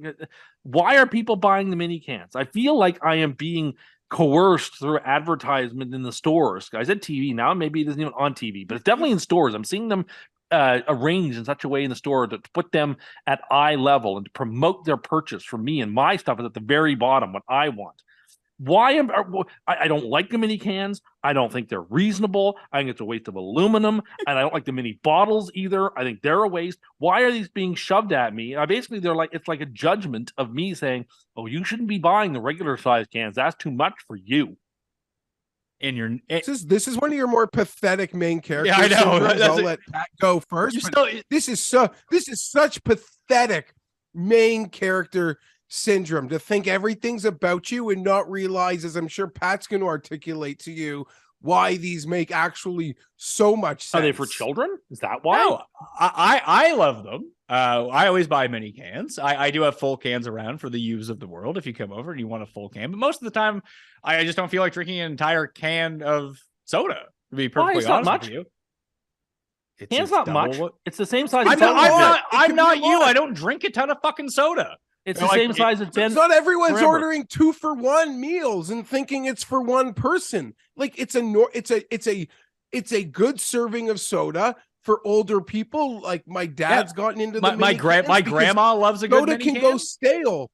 So, like, do you know how many times people probably, if you throw a party, how much soda you're cleaning up after? And so many of these cans have 40%, 60% of what's in them just go That into never waste. happens at my I'm house. not afraid to waste, to throw a party and waste soda. It's not the biggest deal, but they're so much more practical. They're good for cocktails. I don't know why your main character syndrome can prevent your brain, your synapses from creating all these like dozens of normal reasons they exist. And the biggest reason I think for them to exist is not to try to get the Tims of the world to buy the mini cans. It's to get the me's of the world and people that don't normally drink soda to coax you in to be like, wow, it's not that much. Why don't you buy a six pack of mini that cans? much. But a regular can is not that much. It's more been than the same amount for I don't. 50 But you drink like 40 of these a day. I drink none of these a day. It's not a lot to Cam, who will drink like 2 missiles of Pepsi, or at least his pre-diabetes. Yeah, one can, it's like a fist. I get it. But to a lot of people, Tim, it's actually way more soda than they need in one 350 milliliter can or whatever. 335 milliliters. I think you know. Paul wants to jump in with this. Geoff touched on it a little bit. I think a lot of it has to do with like cocktails, though. Like at the Mayo Media Network Christmas party, I was making Ryan diets, as I am want to do. And I would have to leave like half of a can, just out there because I'm using a smaller glass. And when I make it, I'm not using the entire can. Like nobody's walking around with like 600 milliliter cups. So And you'll notice that at bars as well. Like, especially like if you ever go down south to an all-inclusive, they don't want to waste any of that stuff. But if they're doing it from cans, like they will pour you your drink from the can, then they'll keep the can, which is open, behind the bar so they can use it again to fill up another glass. They don't waste everything. Yeah, and you're not having a full service bar at some Christmas parties. Like a bartender would take the full-size can and save it for the next person and pour it in that. If you are just having people serve their own cocktails, like it's not going to decarbonate fast. It's not going to decarbonate fast enough. And Pat's even mentioned that people can offer both for soda junkies. I get it, Tim. I drink soda. It's maybe one of the reasons if I could just but you wait. You wait till the next thing you know, I get on an airplane. That's the size can they start serving me. Because it's a way to get around giving me a full size. But you have to ask for, even on the airplane, you have to ask for the whole can if you want the whole can. I always do, because I want the whole can. Okay, and they'll give it to you. So I'm worried they're going to downsize to this, and I'm very concerned that this becomes like a default size of can. And so I am fighting a rearguard action here to ensure that this doesn't take over as the conventional size of pop cans. I want to fight against it completely, not give an inch. This is the camel's nose under the tent, right? If you give an inch, you give a mouse a cookie, he's going to want a glass of milk. Isn't that the old book? So you don't give an inch. If it were up to Bloomberg. Oh, yeah, well, if we're up to him, you wouldn't be able to get a small DC at McDonald's. That would be against the law or something. No, look, I'm right about this. There's an incentive promotion of this boutique mini can stuff, which can only come in a few flavors, and I have to bend all the way down to the floor to grab my cases of stuff, and that's not accidental. As you guys have said before, they're quite strategic about where they put stuff on the shelves for the purposes of purchasing. My purchases are being decentivized. I feel like I'm lesser than by not purchasing the things at eye level. When I'm going beyond eye level, it's like I feel like I'm being judged, and I don't like it. And there's a privileging of these mini cans, and I don't support it. Well, the reason that they put them down there because addicts like yourself aren't not going to buy the soda, so they don't give a shit where they put that. You're going to go. I'm not an addict.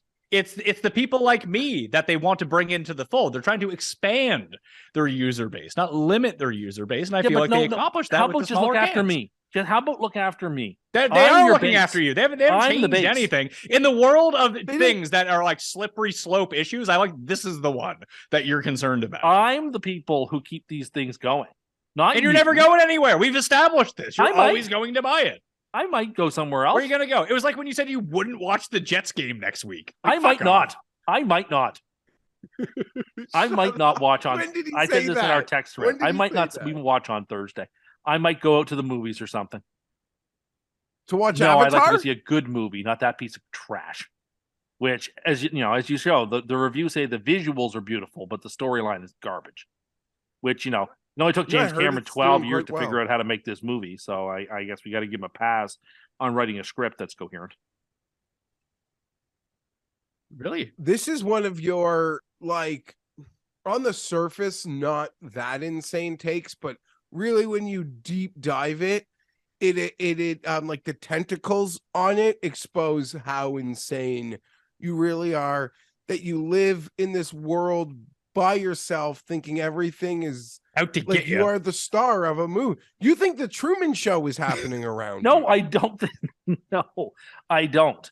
But what I'm very concerned about is that again, once again, John Q. Public, like myself, who's the ordinary customer, is being inconvenienced in terms of having to bend down on the shelf, and more importantly, seeing the products that we're never going to buy put up on a pedestal as the great promotion. When those of us, I just feel like, again, like my choices Well, are haven't being you stopped judged. lifting? Didn't you stop your lifting regime? So picking up a couple pallets off the floor, like, who It's gives not a shit? the point. That is not the point. It just feel like it, particularly in stores, you see them being advertised as like the thing to buy, and it hurts my feelings, to be honest with you, when I see that.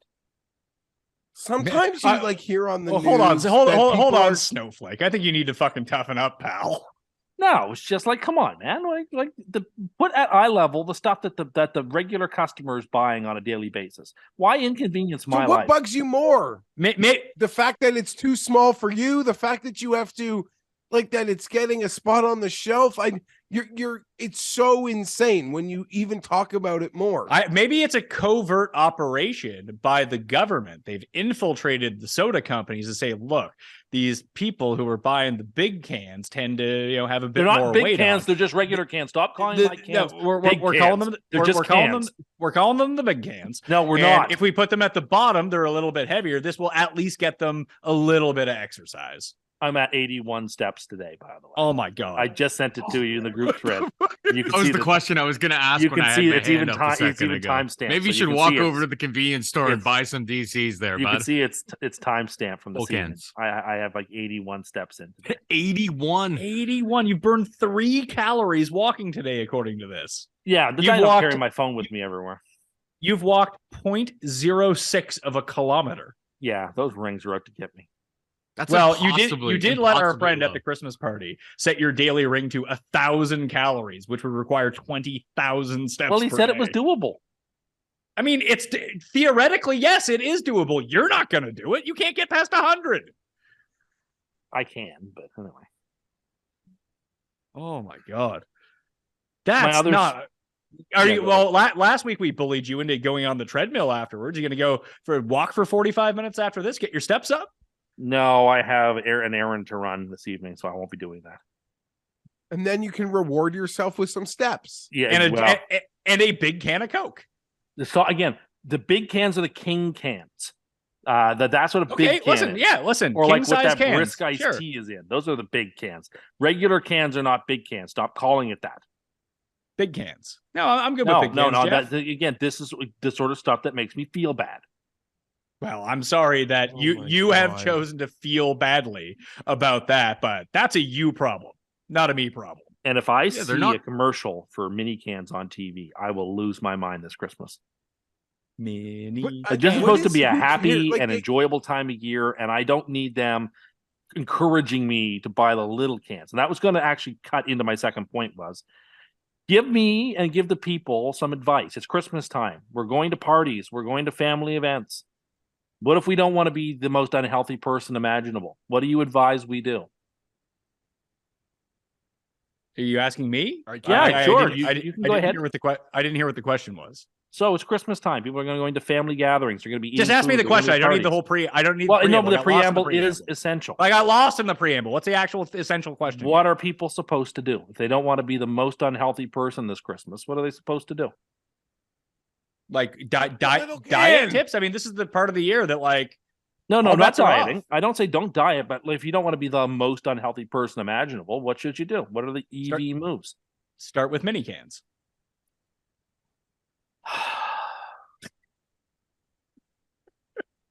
I don't even know why I asked. I was trying to get the Paul? people some help. I just want to say about this entire thing that it's not like chocolate bars or bags of chips where like the actual packaging has been getting smaller. It's like they've just included more sizes. You still can get your 2 liters, you can still get your 355s, 600s, 1 liter. Like it's all still available to you. Glass You're just mad about bottle, more like- options.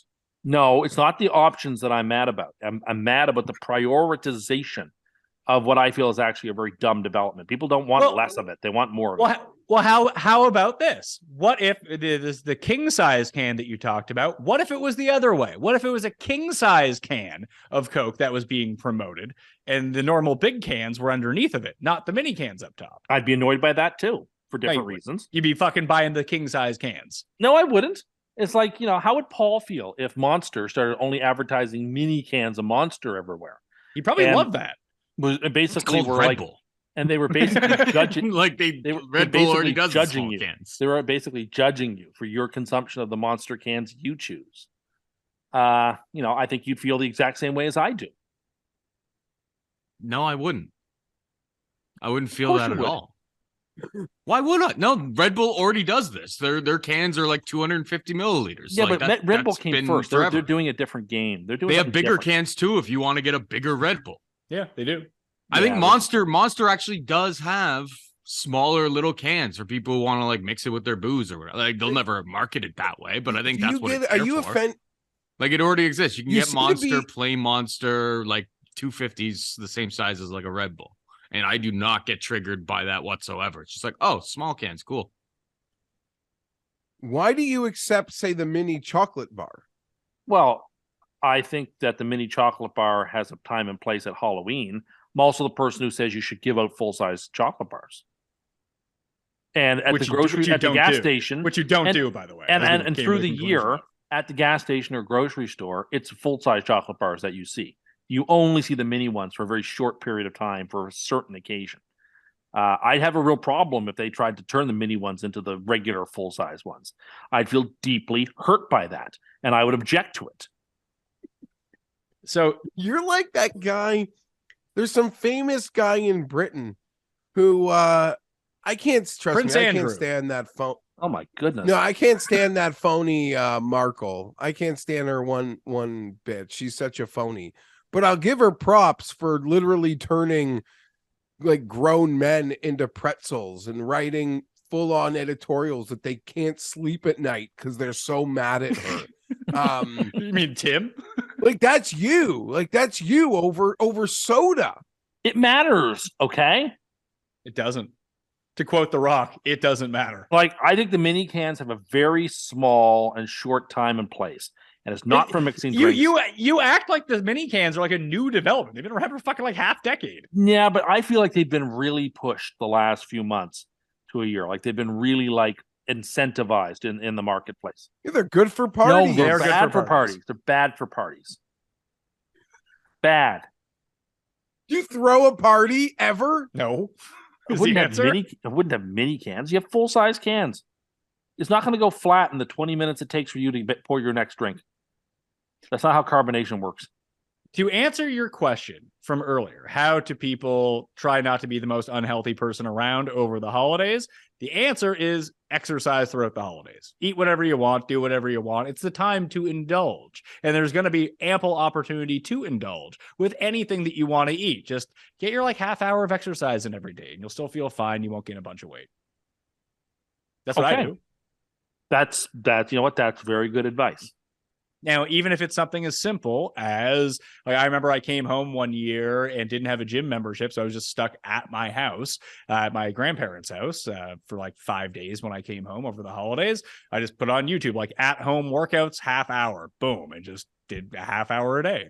I felt a lot better by the end of it. And that's something you can do That's on the go. practical. You don't need a ton of space. It's free to access. Just follow along. And it's not like they're super, I mean, you can do super intensive like HIIT workouts if you wanted to. You don't have to do that. Just get yourself moving. Don't take 71 steps a day over the holidays. I just got a push notification that told me I can still do it.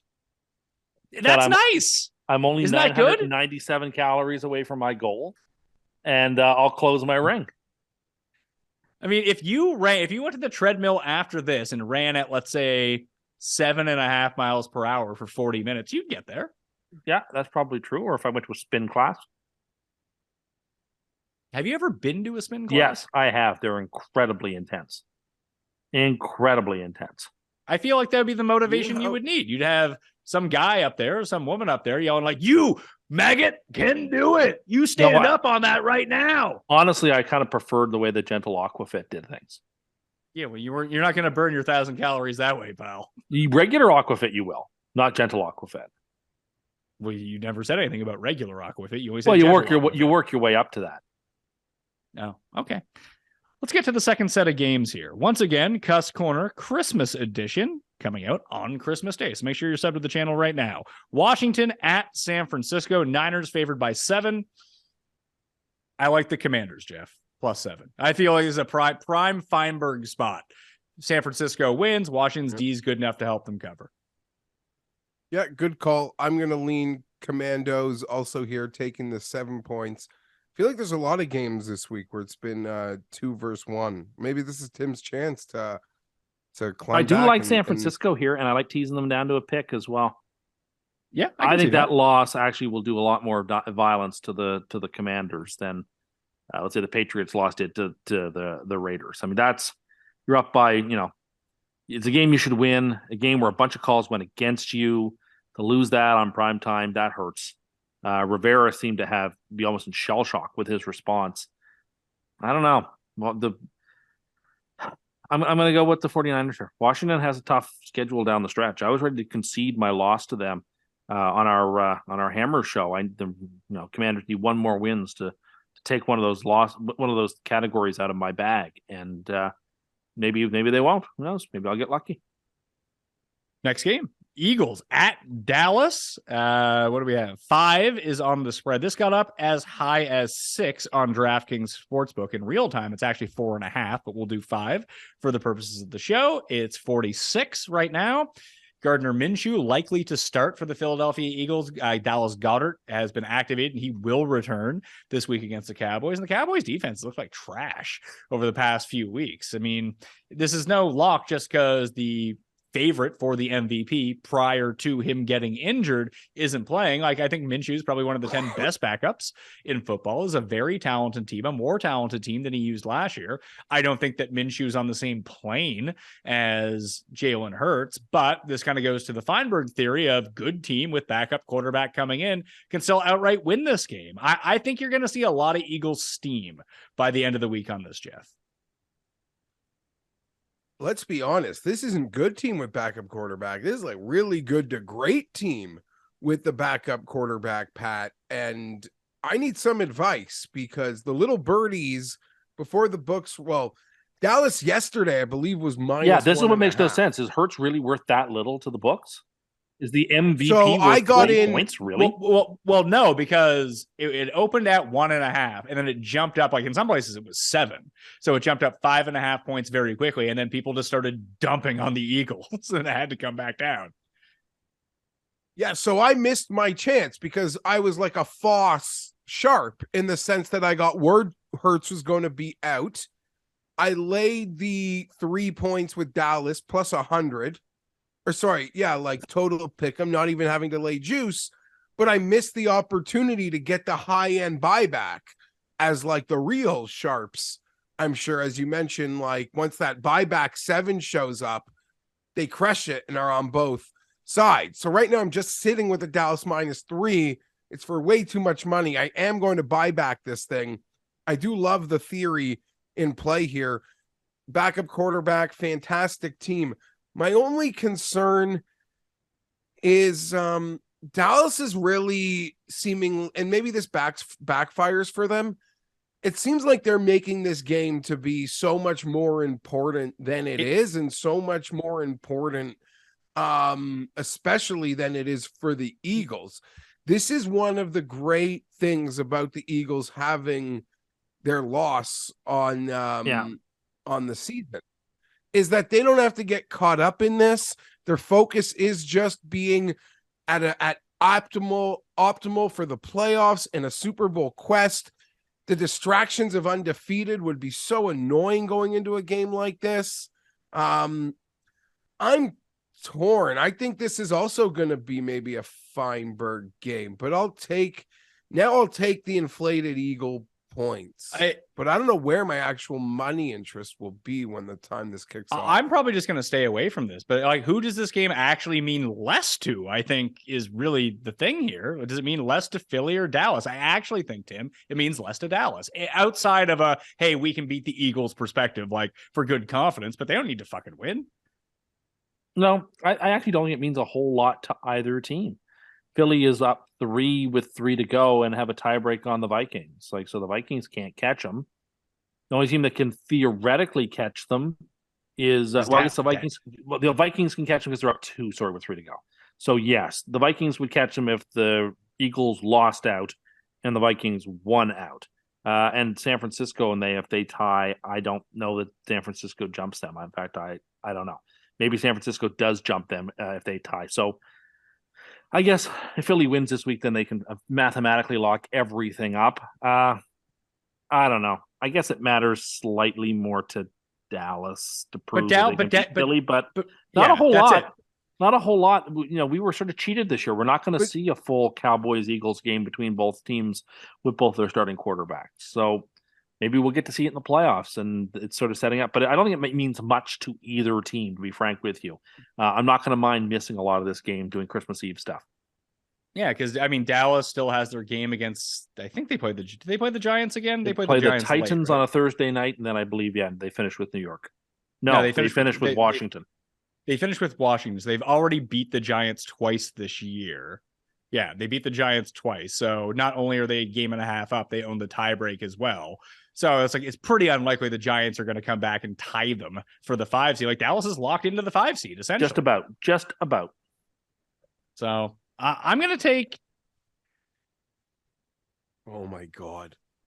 Brady versus the Cowboys on wild card weekend. Oh yeah, that's shaping up for the Dallas to that Dallas is going to shit their pants somehow. Because of the Ander curse, and somehow lose that game to the Tampa Bay Bucks. Well, that was a week 1 rematch. 2 years ago. Not that week 1 will mean. And this year. Was it this year? No, too? this year. Both years. Not that. Trust me, week 1 will feel is irrelevant in breaking that game down, but that's going to be like the AA++ TV Sunday afternoon. I wonder. Or the Monday night game. I think that might be ESPN's game on Monday night. They do Monday night wildcard weekend. And they asked the Mannings last night who they thought they'd see in that game. Both of them said, we have a pretty good feeling it'll be an NFC East team. So you get Giants and Niners. In that Giants, game. Vikings, or Giants, Niners. Yeah, I don't know. We'll see. My guess is Tampa, Dallas. Given that NBC already had that game once, they probably will turn that game over to ESPN. I very much doubt that if they have a chance to take that game, that they would give it up. That would be craziness. And when you say when you say that you think that there's going to be an NFC East team, when they said that jokingly, there's fucking 4 of them in the playoffs right now. Yeah, fair enough. So they each of the NFC East teams outside of Philly who would have the bye would be represented in all of the NFC games. No, that's a fair point too. So I'm going to take that. I'm going to take Dallas -5 in this game. Yeah, me too. Oh, no. Sorry, no. I'm not. I'm going to take Philly +5. I think the line is a little too short still. If that's the case, why aren't you teasing them up to 12? I don't want to get involved in a game where I just think there's not a ton of this is the closest thing to a week 18 game as we've got this week. But that's why. I can't get too invested in it.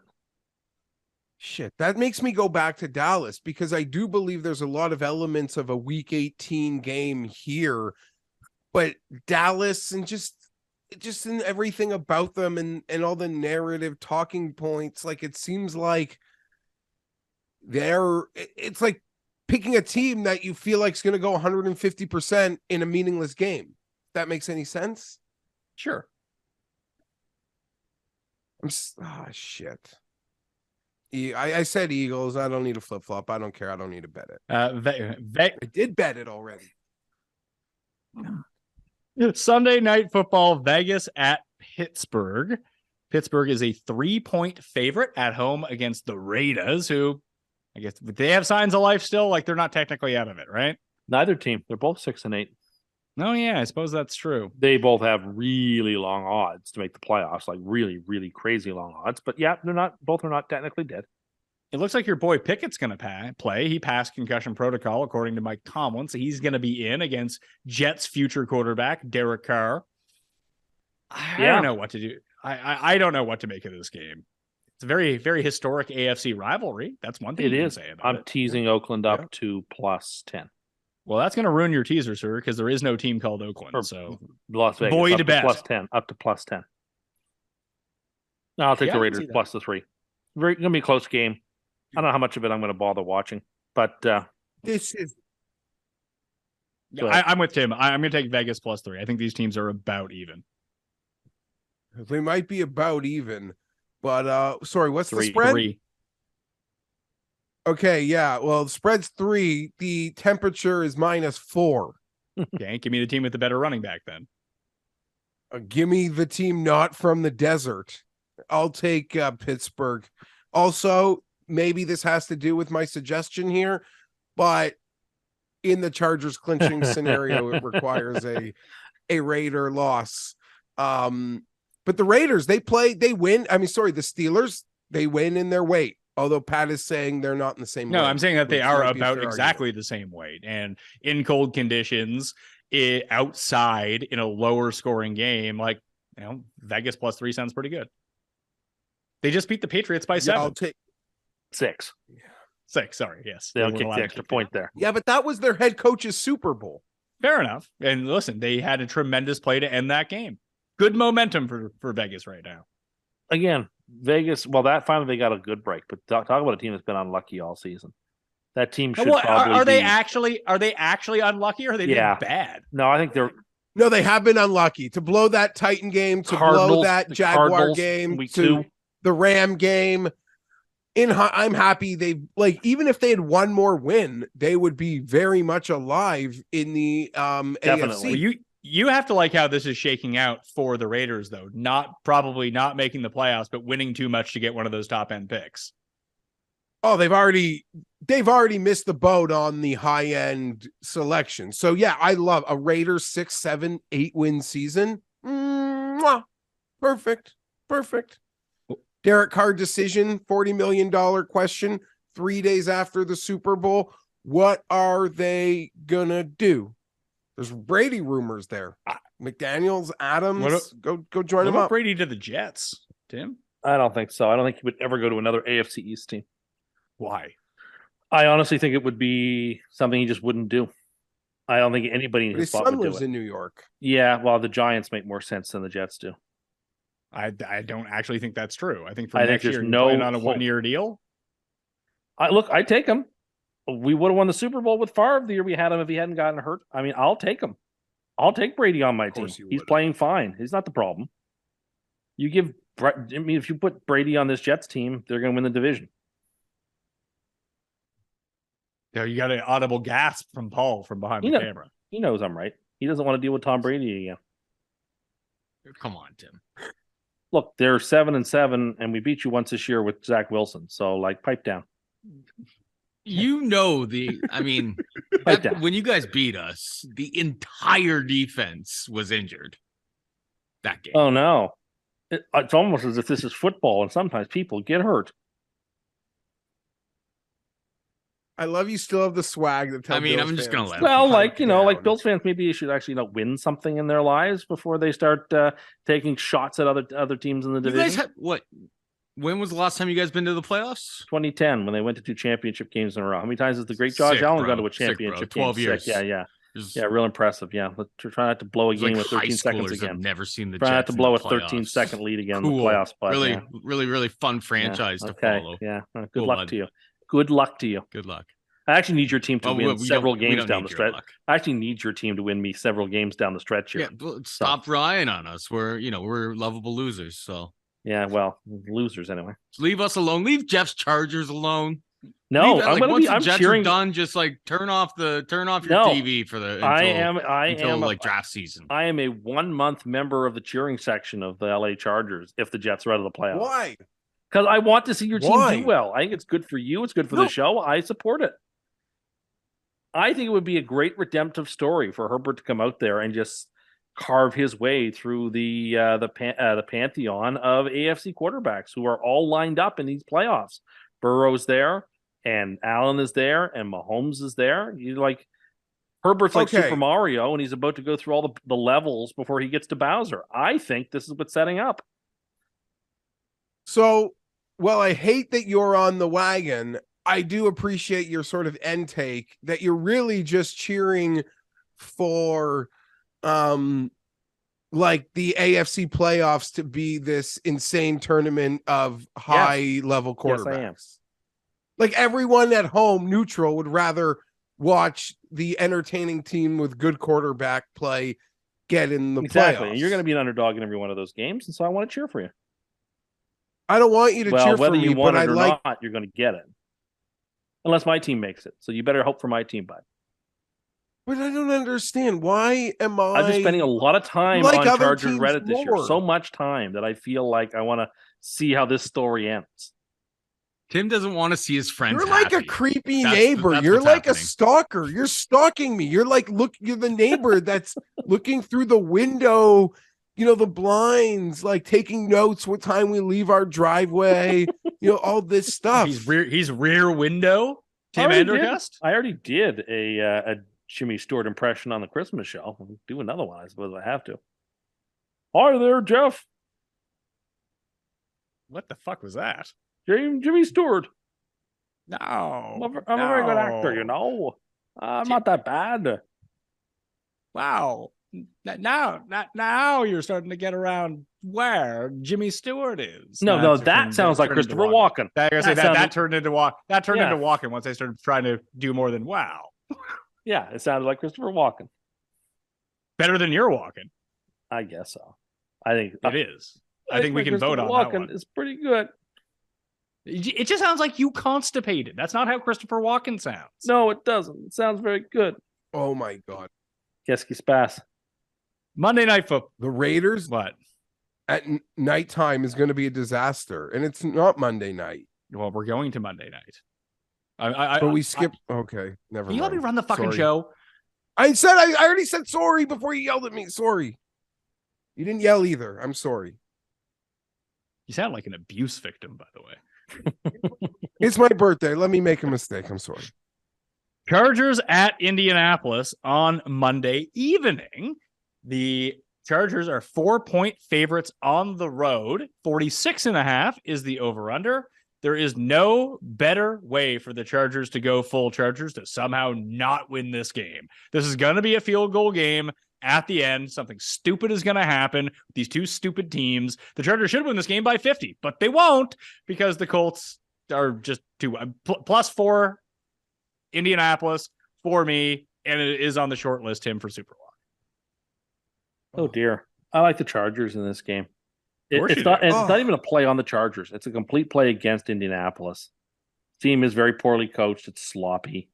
I don't know how a team comes back from the greatest deficit overcome in NFL history to win a game like this. I just don't know how you surpass that. I think that's just damaging. We'll see. I Gus Bradley revenge. I don't know. I like. I like the Colts here, or the Chargers here. I like the Chargers here to win comfortably. Okay, I hate you because you're really bad at us. Like every time we have two big wins, you're so anti us, and now you're on us, and that's sort of like the angle Pat is taking. It's like poof, like people woke up or Sunday night, watch the playoff picture, look, oh, the Chargers are good again. No, we're still the Chargers. So I don't need you screwing us around. You did leave a nugget in there, though. That Indianapolis might be a dead No, fish. And there's they've a been smell. they've And been it a fucking dead fish it's- since week 2. Who cares? No, they got in bit. Like, that is a level of dead fishery that you could only smell in the female locker room at Tim's Aquafit Oh class. my goodness. Okay? We Like, have to it's bleep that. done. It's No, we it's don't. over. That's fine. That's good. You would have content. thought, I mean, Well, I've said so many worse things than that. That's oh not, my That's nothing. goodness That's gracious. nothing. No, they're dead. They're you know dead. what? They're I'm dead. gonna The corpse I'm gonna is rotting. clip that out for the promo clip. I'll beep it in the promo clip, telling people they got to tune in to see what Geoff said. Oh, that's good search engine optimization. No, it's not. I will say to Jeff's point, if you think giving up 33 points in the fourth quarter of a game, which was the last game the Colts played, was bad, then you give up a 33-point lead. How do you overcome those 2 losses? How do you do anything but be dead on arrival if you're Indianapolis? You play the Chargers. The Chargers are good. They're not great, but they're good. It's Christmas. They're just enjoying family time now. They're This dead. is also a classic They're AFC dead. primetime game. I have so many memories of Colts Chargers playing good primetime games. And we would lot of win. them. Our problem was we couldn't beat Manning and Brady in back-to-back weeks. We could just beat Manning. Oh, some great ones. The The The Sproles, LT overtime, the Sproles overtime the touchdown. Sproles game was Manning was the throwing one. 6 in a Sunday nighter against the Chargers, throwing 6 picks. Phillip tearing his ACL, finishing the game, and then Billy Volick comes in. We're like 11-point dogs. I'm on the money line, pays for my trip to the AFC title game the next week. I'm in the upper bowl. Me and LaDainian are wearing the same outfit. Like, we're just in a jacket on the sidelines. He had his Darth Vader mask on, talking to nobody.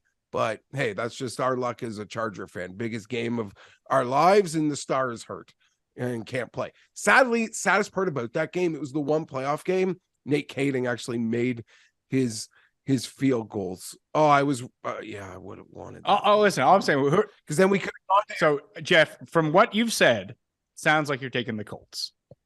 Write that in. No, I'm not taking the Colts. This is like Brandon Staley's finally resurrecting himself. We're scheming up some defense. We're being resilient. We're being competitive. I am no, I'm not here to like wax poetic about Staley. All I'm going to say is there are very few coaching matches in the league where I would actually expect him to win. This is one of them. As much as I'm in favor of teams going different route to hire a coach, because the feeder system that they are obsessed with and defend over heaven and earth just creates failure at like a 90% clip. So I don't know why they get so offended if someone tries to go out of that feeder system that's only known for excessive failure. But yeah, I'll pick the Chargers here. Derwin will be back. Ian Rappaport, you're not allowed 2 Sundays ago to tell me Joey Bosa should be activated for practice, and then Joey doesn't get activated to return off IR, and you have nothing to say. Like, can you follow up with your source who gave you that previous report?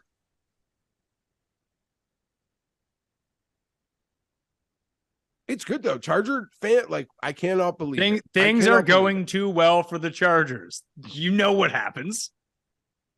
Yeah, if we miss the playoffs with this Indianapolis Rams Denver finish, I don't know that I can. You'll be happy because that'll cost your coach his job. No, I will not be happy because then I have to spend. No, we got to go to the postseason now. We got to go in now.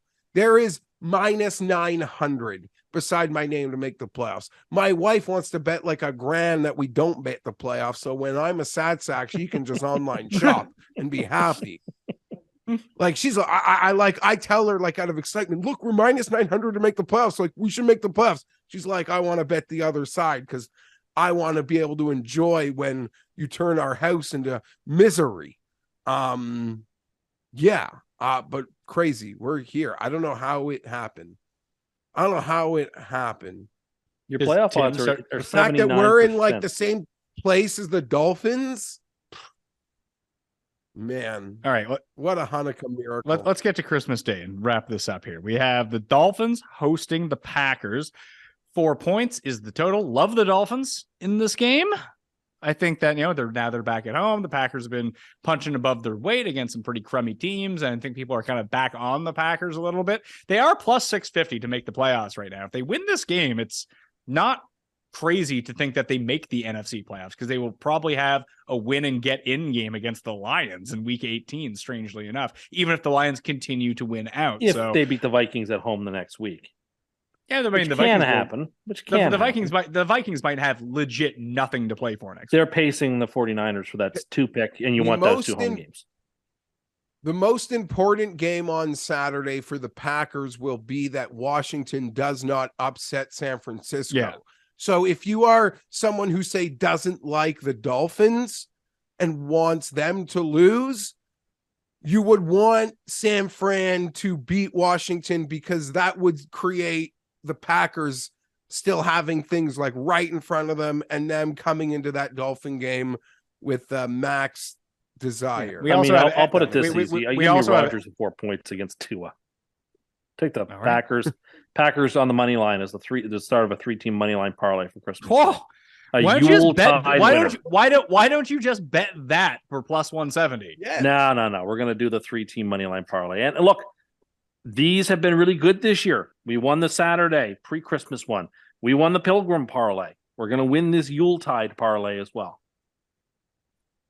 What was a teaser on Thanksgiving? Yeah, it was a teaser on Thanksgiving, but we're going to win This this one's one good. too. I mean, you have a plus 170 on this parlay already, so it's going to be paying. Jeff, are you taking Miami or Green Bay? I'm going to take Miami. Okay. Although I'm really torn here, and I'll just be quick to just reiterate, I thought Tua played really good. He played better than he did in some of the wins where people were fawning over him. He showed me more. That team showed me more. They should have run the ball more. Maybe the game could have turned out differently. I was really impressed with Miami. I know their fans are paranoid now and will take no moral victories. You're getting one from me. Denver at the Rams. The Rams are now 2.5-point dogs against the Broncos. They opened as 1-point favorites. Obviously, they got beat on Monday night, but it's starting to seem like Russell Wilson, Mr. Unlimited, might come back for this game. I'm guessing that's why the spread, actually, it's plus 2. Sorry, it's already up to plus 2.5 in real time. For the show, we're going to do plus 2, 36.5. Even if it's ripping Wilson, I really don't care. I don't know who to take in there. Here, let me flip the coin and see what the coin says. I'll tail the coin, whoever they pick, Jeff. Rams. All right, I'll take the Rams. I Who are you like taking? Denver. Denver's on the money line too. On the parlay. Okay. So this game is interesting It's because not. it's more interesting. What I wanted to say is Lions and Seahawks fans, because these are the two teams currently drafting 3rd and 4th, neither of them owning their pick, going head to head this week. I'm like you, Pat. I'm so indifferent. I don't have anywhere near real money for this thing. I'll take the Rams. I'll take the Rams. I like that they're playing. I'll be busy sitting in my drive-through of a McDonald's that better be open at this time of day on Christmas Day. What? I've taken home my grandmother at this point. We have our dinner But it's early. 5:30 on have Christmas we Day. eat You're early. going to eat We McDonald's? eat early at like 2:00. So I will have be taking her home at this point. And I'll be going through the McDonald's drive-through to get a little something on the way home. And it better be open. It better be open. Or what are you going to do? Cry about it more? No, I'll have to drive across the city to find another one that's open. I have noticed. Do you feel like you're personally attacked by McDonald's Christmas hours? No, I just wish that the hours were consistent across the board so that I knew. Go ahead, Jeff. You've noticed what? As somebody that doesn't have the obligations on a Christmas Day that, people who celebrate would, that can use a McDonald's, usually later in the day they do open, although some of them are closed all day. Yeah. Well, you also could just get on like Uber Eats or DoorDash or wherever it is, and then when you opened it, that would tell you which ones are actually open and ready to deliver. There's a $5. There's a $5 coupon on there again this week, Geoff. Another $5 meal coupon.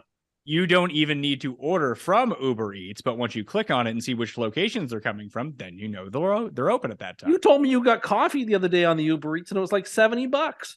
Yeah, it was snowing out and I didn't look at the surcharges. It was 2 coffees and 2 breakfast meals from Starbucks. Well, my wife and I were hungover in bed after the Christmas party. It showed up. It was $63.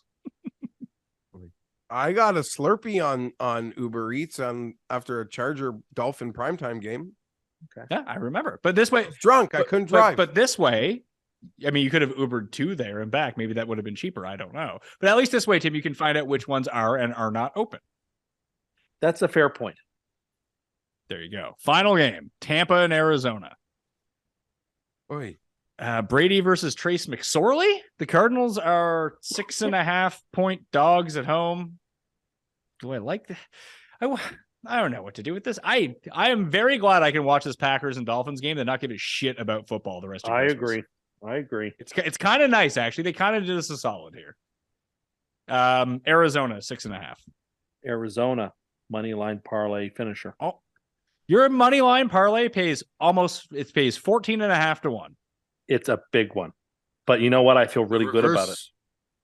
What is the reverse cost is plus 330. I feel like, Dolphins, Rams, Bucks is now must play. Dolphin, Rams, Bucks. Yeah, that's the anti-Ander curse parlay. Bet one farm, win 3.3 farms. Why aren't you advising people? Because I think it's going to win. Well, he loses every week anyway. What's the difference? I didn't lose last week. Or Rams. Thanksgiving. How much does Arizona pay on its own? Plus 230.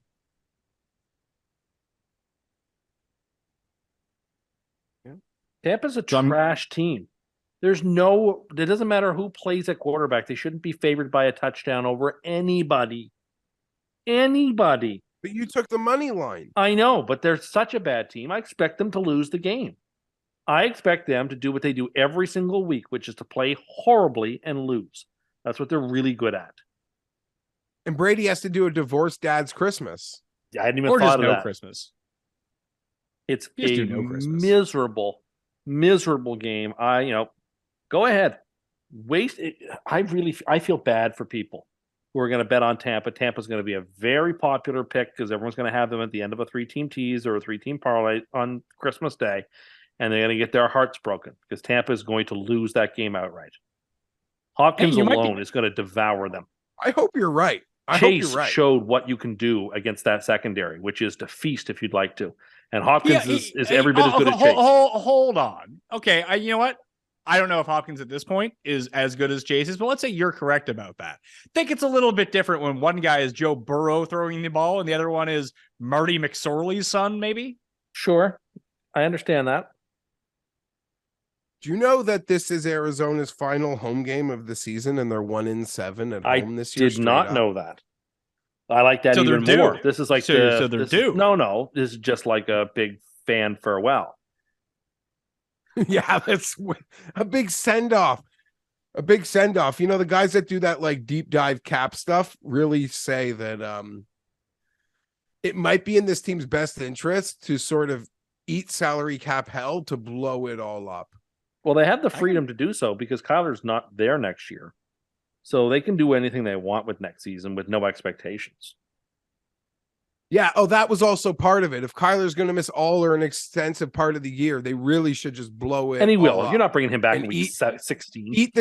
Eat dead money next year. Well, you're not supposed to do anything because your quarterback's recovering. Precisely. You're free to do whatever you want next year and maybe end up with a top pick and be able to take a great pass rusher or something. So Geoff, Tampa Bay or Arizona, 6.5 either side. Which one?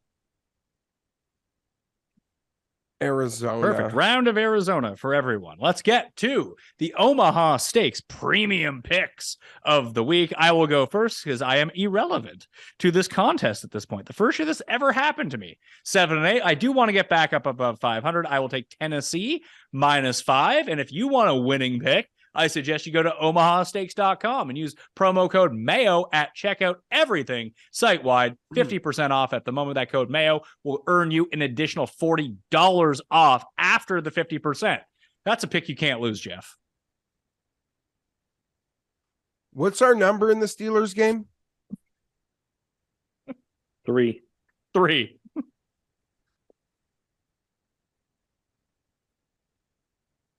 Why do you want Tim, 3.5? If you have a pick, Tim, you can just go. I'll take the Cardinals +6.5. Well, I like your conviction on that. You guys are tied 11-4. Good records, by the way. Yeah, I know the stakes are high here to The win Omaha first stakes. place in the Omaha picks. And I believe I heard Tim say that there's a trophy for the best Omaha picks record. It's the Lucille Ball Trophy. So it'd be really Listen nice to him to buy be in able time to- here. I really hope that you enjoy your Christmas, Geoff, and I'll award that trophy to Tim while you are nearby. Okay. Lucille. You said there were like wanted- 6 games that were super luck contenders. You liked that the Yeah, but Titans, Pat picked and you really liked the Steelers, and you really liked Baltimore. Okay, I'm gonna join Pat. That was my first instinct as well. Tennessee, whatever number we're being asked. -5. Yeah. So to recap Tim's free money for the week, 7-point teaser on Sunday. KC -2.5, Houston +12, Baltimore -0.5 point, San Francisco to what's San Francisco to? A Pick 'em. pick'em? Yeah. To a pick'em. I wrote down -7, but that doesn't make any sense. And Vegas up to 10 points. And what was the other one? The Yule Brenner parlay? Yeah, take money line, Green Bay, Denver, and Arizona on Christmas Day.